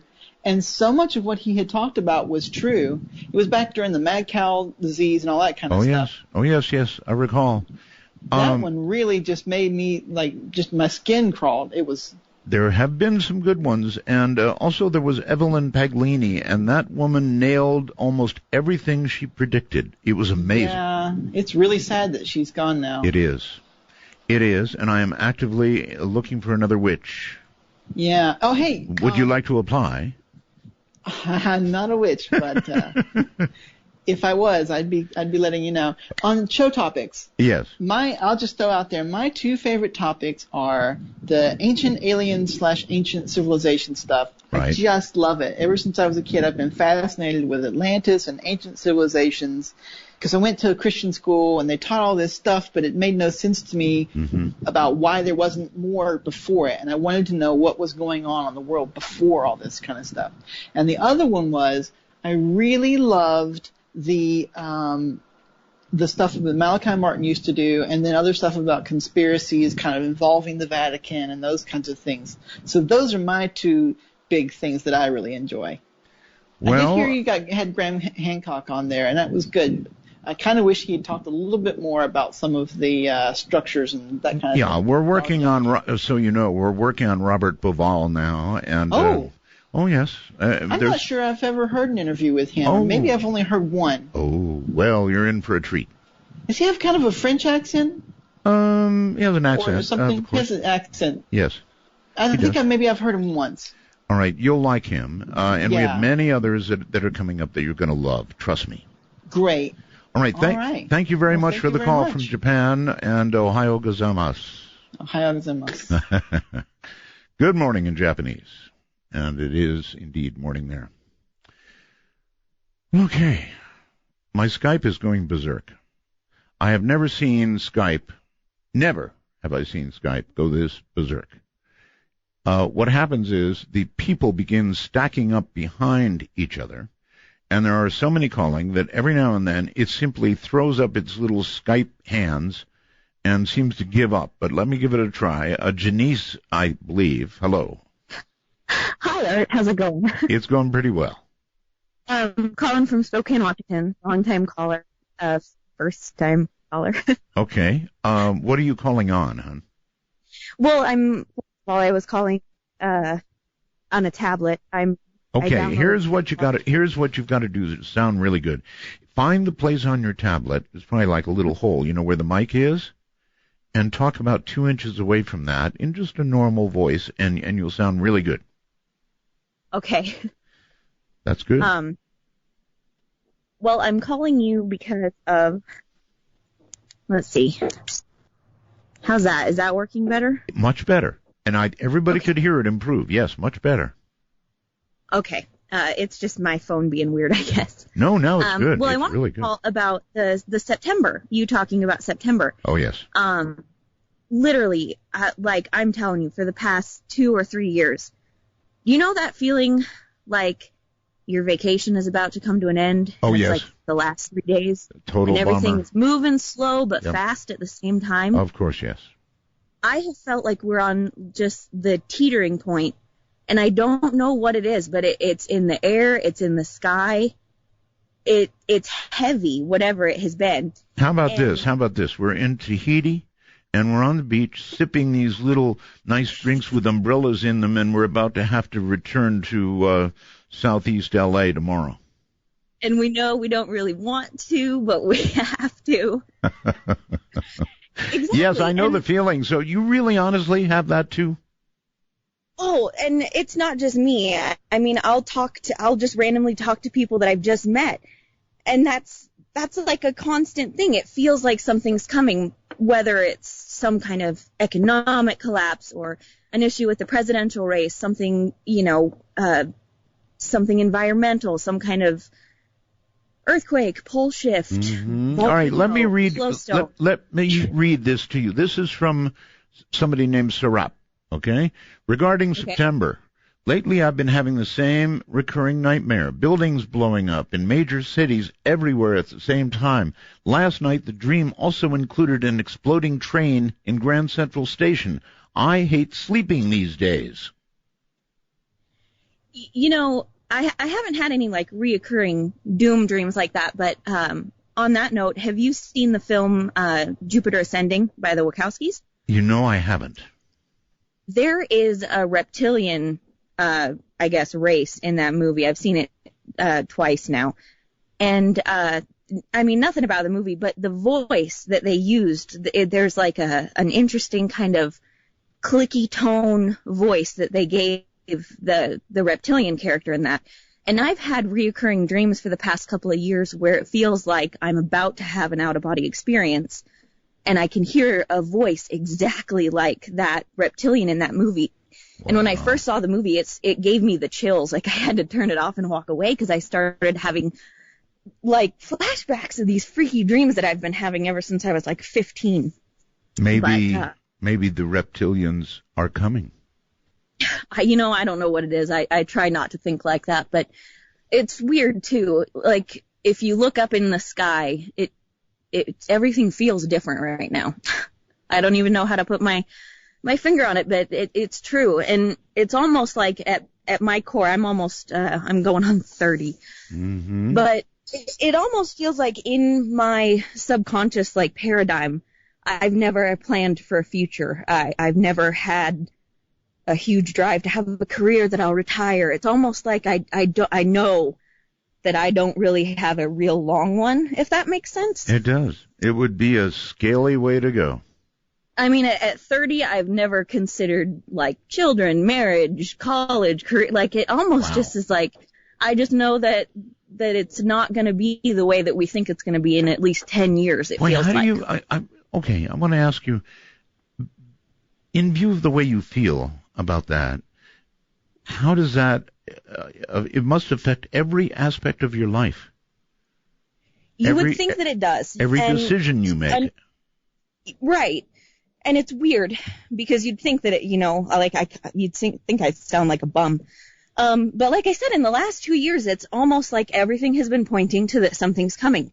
I was I had this strange opportunity to start working for a wonderful woman, an entomologist. I have no background in it. I was an art student. She picked me up, and I've been working for her for the past couple of years.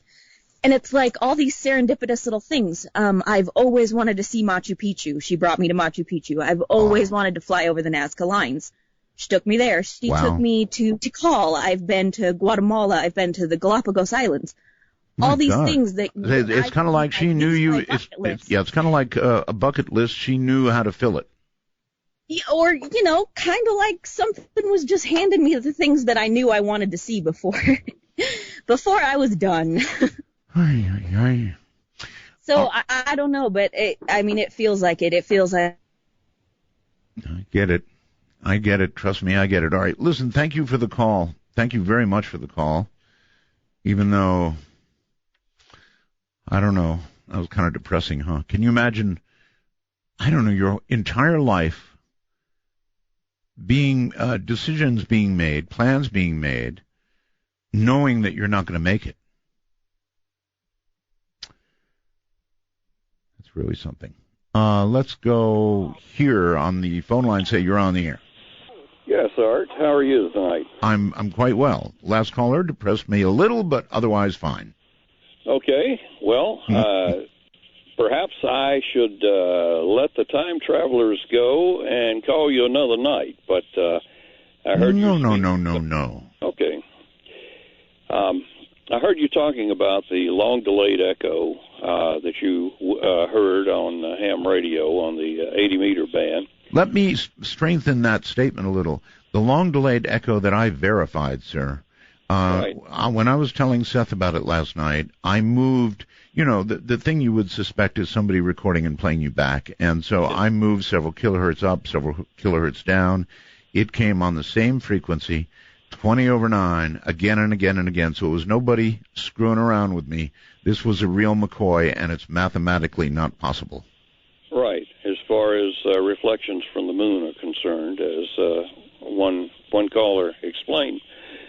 However, I had an interesting experience on 80 meters, which is 3.5 megahertz. Right. I'm a ham, and I was working,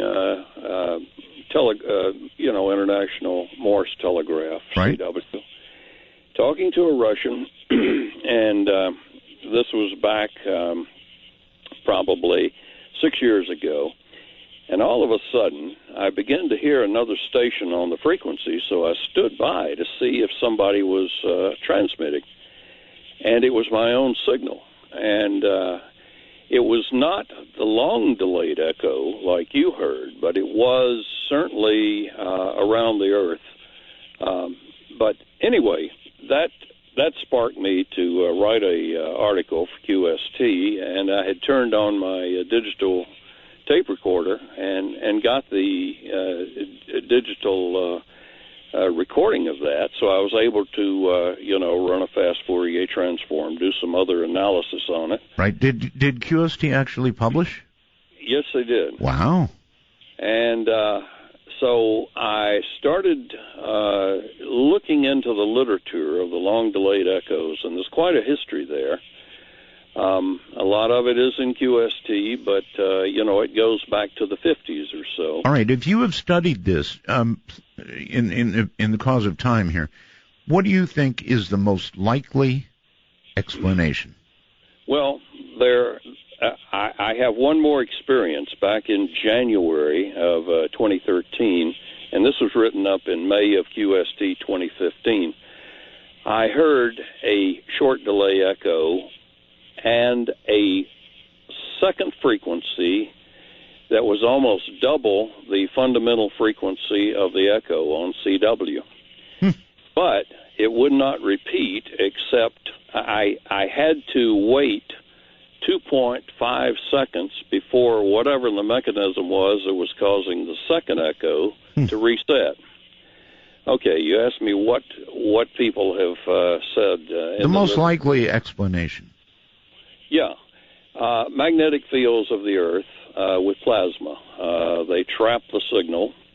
The signal goes around in the magnetic field, because there's plasma, it propagates much slower than free space, and that's one of them. The other is the celestial hypothesis of the celestial repeater, where you have Lagrangian point 1 and 2 between the Earth and the Moon, and some other civilization has inserted a repeater in there. All right. Well, all right. Thank you very much. That's interesting. The first one really doesn't make sense to me, the laws of physics being what they are. The second one, is a pretty outside possibility that the aliens are out there repeating 75-meter signals, but maybe they're bored. I don't know. Hello there on the phone lines. You're on the air. Oh, hello. Hi. My name is April, and I'm a time traveler. Your name is April, and you're a time traveler? Yes, but I'm not the kind of time traveler I think you wanted. You see, I'm from the 19th century. Okay. Well, many of us are, and, we're still here. Well, I'm physically less than 30 years old, but I was pushed into the future. You're familiar with Nikola Tesla, right? Tesla, yes.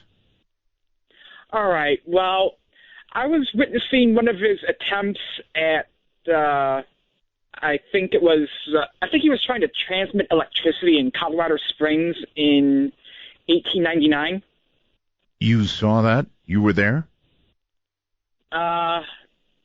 Yeah, in a sense. Well, I was now, not there shortly afterwards. You sound hesitant.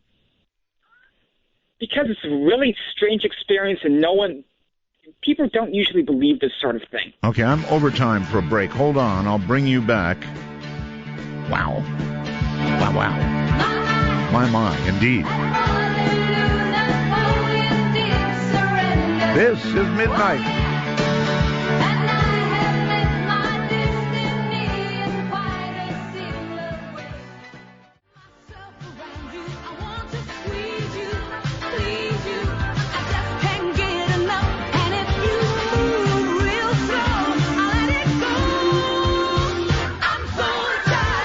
The clock strikes 12, and Midnight in the Desert is pounding packets your way on the Dark Matter Digital Network. To call the show, please direct your finger digits to dial 1-952-225-5278. That's 1-952. Call ART. All right. Good morning, everybody. Good afternoon, good evening, wherever in the world you are. I am Art Bell, and this is Midnight in the Desert. Now, check this out before I go back to April. From John, it says, Art, the lady in Japan was incorrect. If she was, she's going to be twice embarrassed. The Tony Hawk hoverboard thing was later acknowledged as a hoax. The Lexus hoverboard is real. It uses magnets and requires a metallic surface.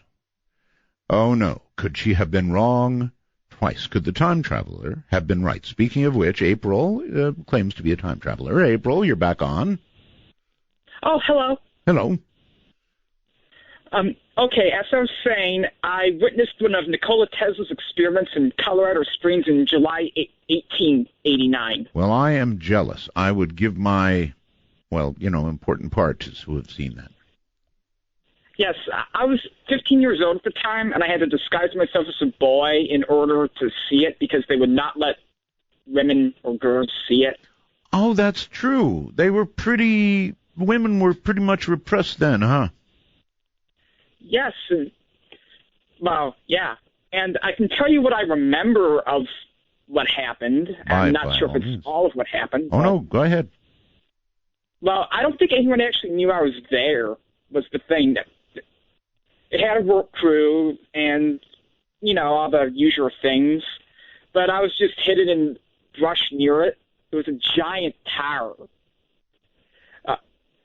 Anyway, and they turned it on, and I remember everything going white, and then me waking up and thinking that I had passed out for whatever reason. And I'd woken up in 1985. Oh, wow. Well, we always want to ask time travelers how you do it, by what method. bad science, apparently. Did you say bad science? I think this qualifies as what they call mad science. Oh, don't mad you think? science. Mad science. Okay. Well, I mean, can you describe whatever mechanism? Was there a mechanism involved? Not on my part, and not intentionally. I think it had something to do with him trying to transmit electricity, but it could have been regular experiments. So you think Nikola Tesla may have had something to do with snapping you back there? Yes. How I came forward in time. Got it. Remarkable. Okay, has it happened ever again?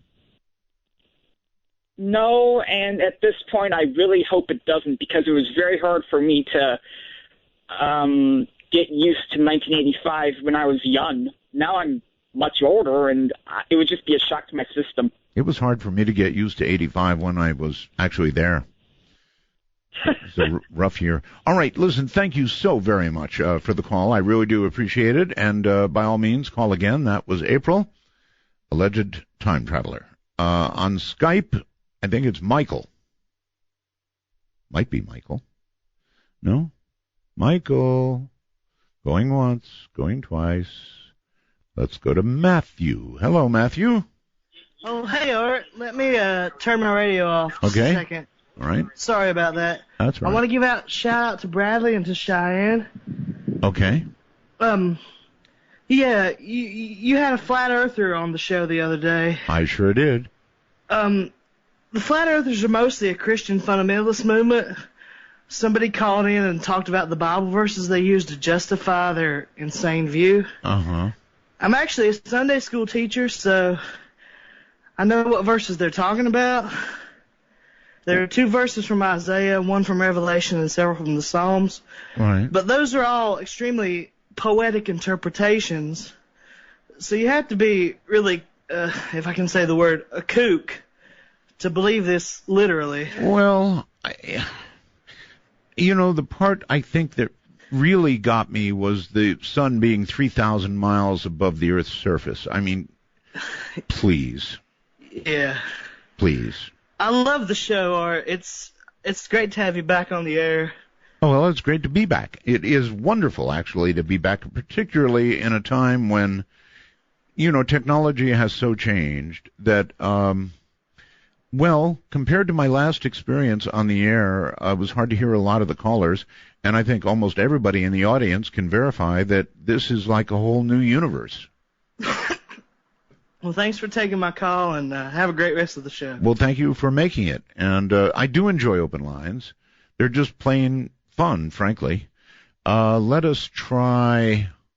It'll be short because we've got a break coming up. Nicholas, hello. Where are you? Hi there. I'm in London. London? Mm-hmm. I got this wonderful shock earlier. I got a check from London. From Barclays Bank. And, when I looked at it, I thought, $390. What's that? Right? It's $1.56. You bet it is. Boy, I went to the bank and I went, yeah, hey. So, God bless the pound. So you said about everybody sort of feeling there's something strange coming up in September. Oh, yes. So what do you think that's about? Well, that's what I'm doing the show. That's why I'm doing the show, sir. Yeah. I mean, I don't know. I just think there's something in the air. I think people just, it's society as a whole. I think nobody trusts, government anymore. There's that cynicism and suspicion, and I think it just feeds through into everything. And I think, it's like 2012 all over again, but it never seems to ever come to anything. Well, clearly, buddy, something is in the air. I mean, there's something in the air. It's all over the internet. Call after call. Do you hear that girl a little while ago? That was almost depressing. She knows her life is going to end soon. I think all our lives are going to end, but we just don't know when. All right. You want to hold on? I've got Sure. to take a quick break, but since you're in London, hold tight. We'll be right back. This is Midnight.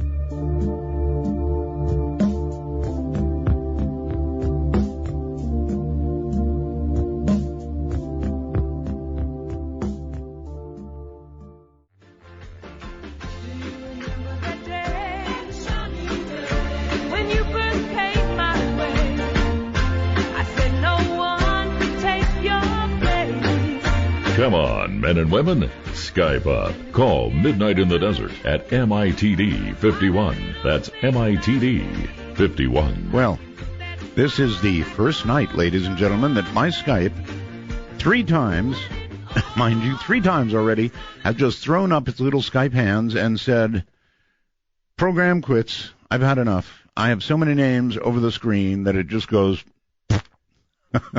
So I'm forced to restart it. And if that blows anybody out of here, I'm really, really sorry about that. People, obviously, who are ringing when that happens. Skype was probably not designed to have, scores of people calling it at the same time, if not more. Where was I? I was in London. Hello. Hey, Art. Yes, sir. So, yeah, I think in September, there's just probably going to be a stock market correction. And so, that usually filters through, and if people have got money in the stock market, it all sort of, just... Yeah, I don't want to see that happen. I mean, we just went through 2008. What would precipitate it, do you think? China? Yeah, I mean, there's just a lot of hot money coming out of China right now. You see it everywhere, property values going up all over the place. They're just buying empty properties and just keeping them empty as investments. Well, they just devalued the yuan, which means they're trying to improve their economy, and they're kind of in trouble. If China, used to be if America got in trouble, the world was in trouble. Now, maybe it's true that if China gets in trouble, we're all in trouble. Well, it's China and Europe, so...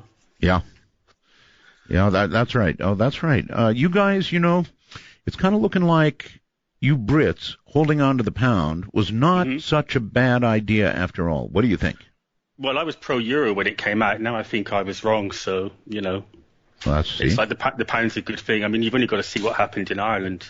Mm-hmm. They had their zombie hotels and stuff, They ended up with, I think, 15% unemployment. Although it's improved, it's like they've made a good, bed of it. But, I think in Greece it's just... Yeah, I would love to get a call from Greece. I mean, have you been there? How bad is it really getting in Greece? Can you tell us? I've not been to Greece, but... one of the big problems, it's not really, I don't think it's reported over your end, is all the immigrants coming over in the boats from Turkey. There's the island of Kos, I think. 1 in 10 people is an asylum seeker, and they had riots there yesterday. My God.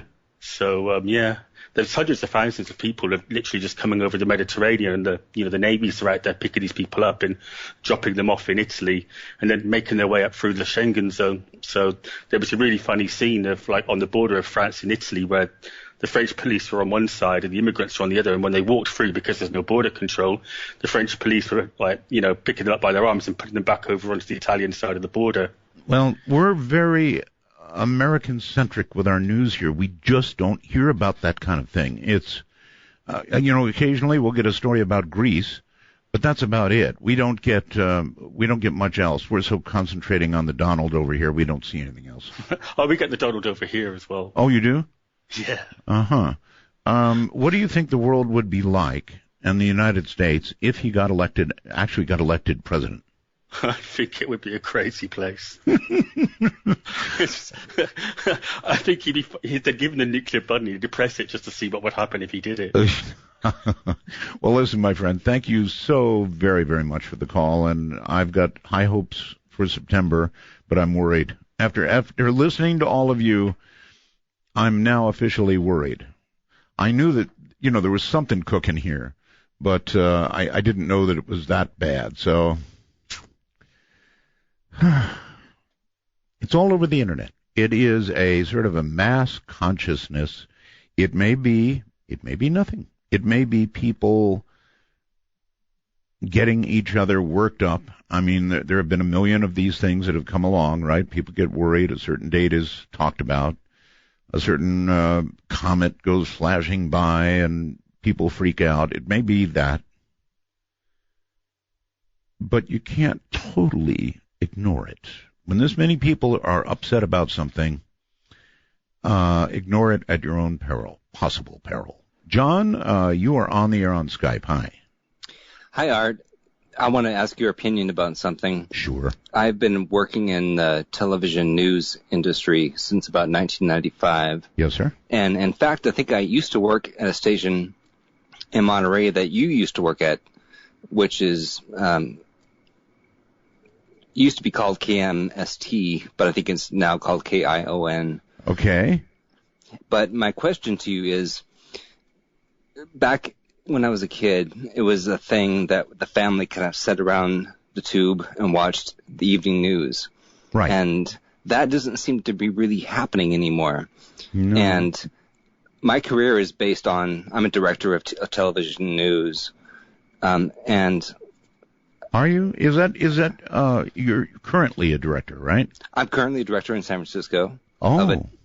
Yeah, I direct the evening news at a station in San Francisco. Is that excuse me for asking, but is it a frustrating job? It's a very, very frustrating job. Right. For multiple reasons, some of which are you have people in my department who have worked for TV news for 20, 30, 40 years, combined with people who are writing the news who are 20 years old right out of college. Right. And there's a lot of mistakes that just get on the air, but there's not a lot of accountability. But the question that I really want to ask you is, how do you feel about the future of what we usually consider to be TV news, like families sitting around watching the news? That doesn't really happen anymore. No, what happens now is each family member individually sits around with their iPhone or iPad and surfs the internet and worries about September. Right. So people like me who have built their career on being an expert, on being an artful director of the news, we're looking at a future of internet-based news, not television news. It's so obvious, yes. Television will still be here. Don't worry too much. The difference is that television, well, for example, as you know, probably, DirecTV was just eaten by AT&T, right?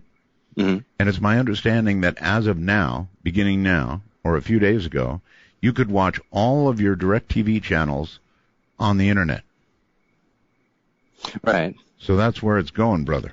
In other words, TV won't go away, but it's going to fragment. It is already fragmenting, and it's going to be served up digitally. So, how do you feel about the future of people who are right now in college in getting involved in broadcasting degrees? I would absolutely encourage them to continue. From my point of view, as a provider or an entertainer, however you want to look at it, talk show host, it doesn't matter how our voice gets from here to there. That's going to change. But this talent side of it will always be okay. If I owned a TV station now, I might be a little concerned. Yes. But you're saying that how the information gets from here to there is always going to be important. There's always going to be a need for someone. I'm not saying there's always going to be a need for TV stations. There's always going to be a need for news, and that should encourage you. And the news can only get better because right now it's, well, pardon me, but it's pretty awful. It's true. But you're probably doing it at a local level, right? Well, in San Francisco, it's local, but it's, like I say, it's a funny dichotomy because you have people who have worked in the business for 40 years teamed up with people who are 20 years old who are straight out of college, and they're writing the script that the anchors are expected to say, and the anchors are constantly having to monitor what the script is because there's so much errors. So many errors, yes. There's these kids are writing the news. I get it.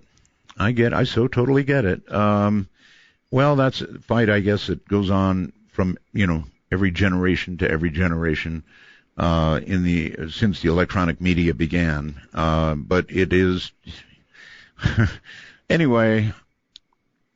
Good luck. Thank you. I wish I had more to say than that, but good luck. TV news is a rough game because it's always kind of a fight between the news division and the entertainment division, and I must say lately that the entertainment divisions of these news departments appear to be winning. Yeah. Right? You agree with that? It's infotainment. It's infotainment. What the Kardashians are doing, and it's what more important than people starving to death in Greece and whatever. Yeah, when I listen to you in the newsroom, and people come and walk by me and they think that I'm a kook. No. But, I won't stop attempting to open other people's minds to what's really happening in the world and what's really important. Good for you, and you'll get a story or two through.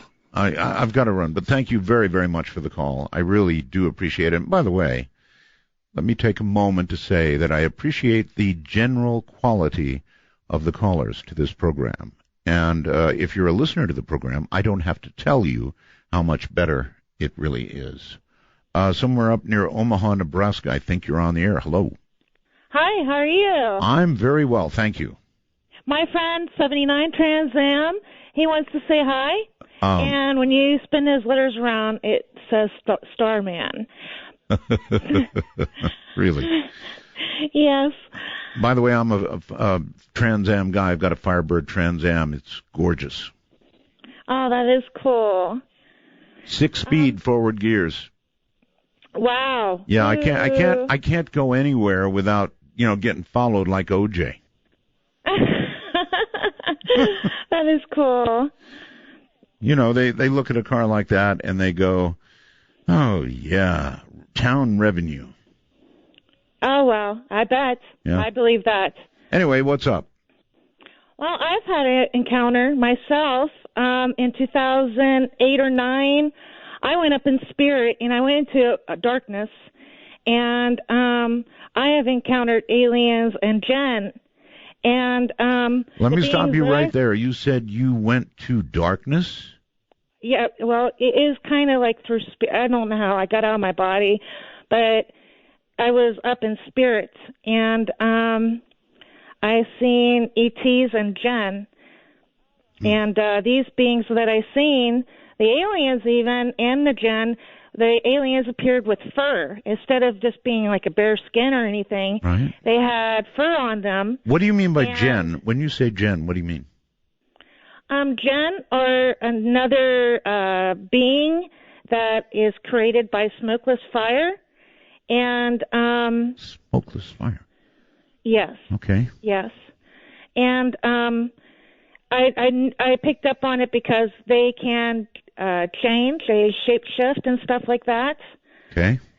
And the beings themselves, they appear friendly and everything, and they communicate.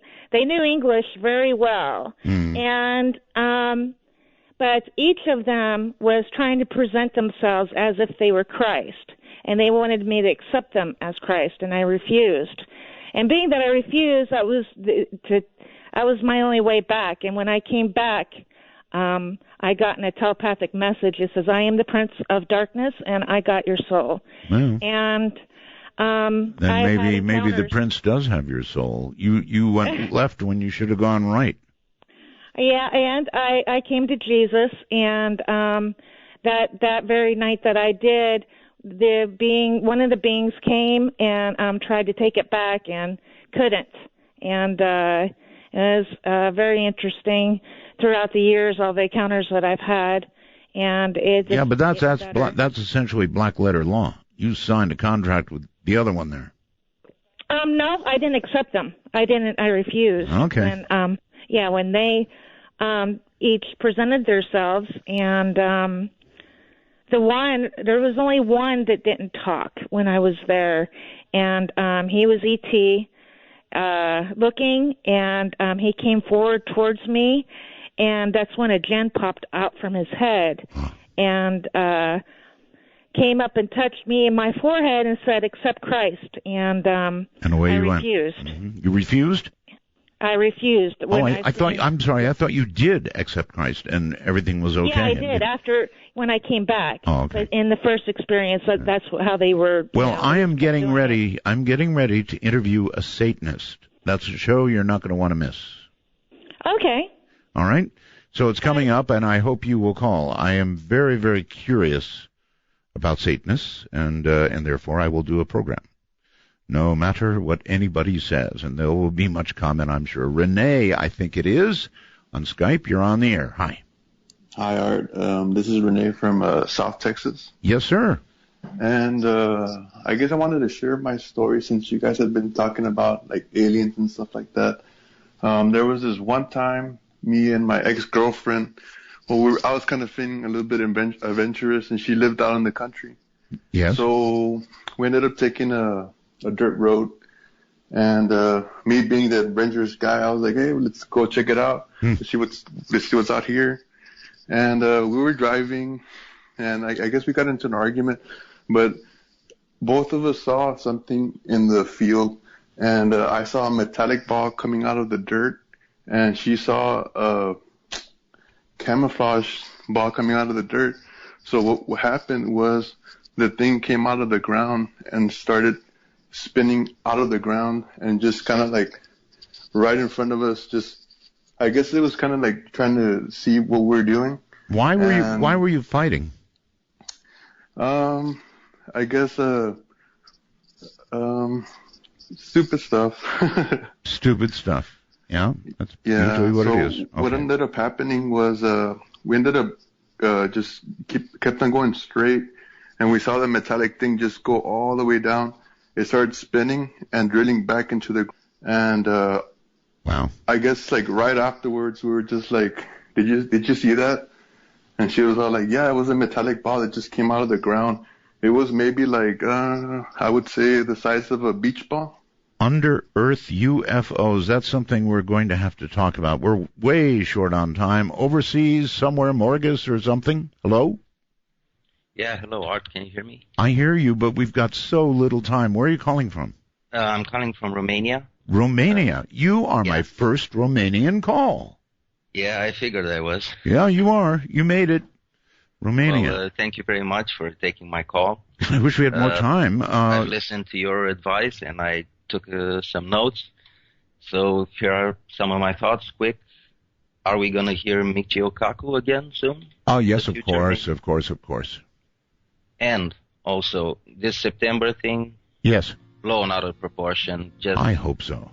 Yeah, me too. I really hope so. Also, who do you think can carry on your legacy when, after you're gone many, many years in the future?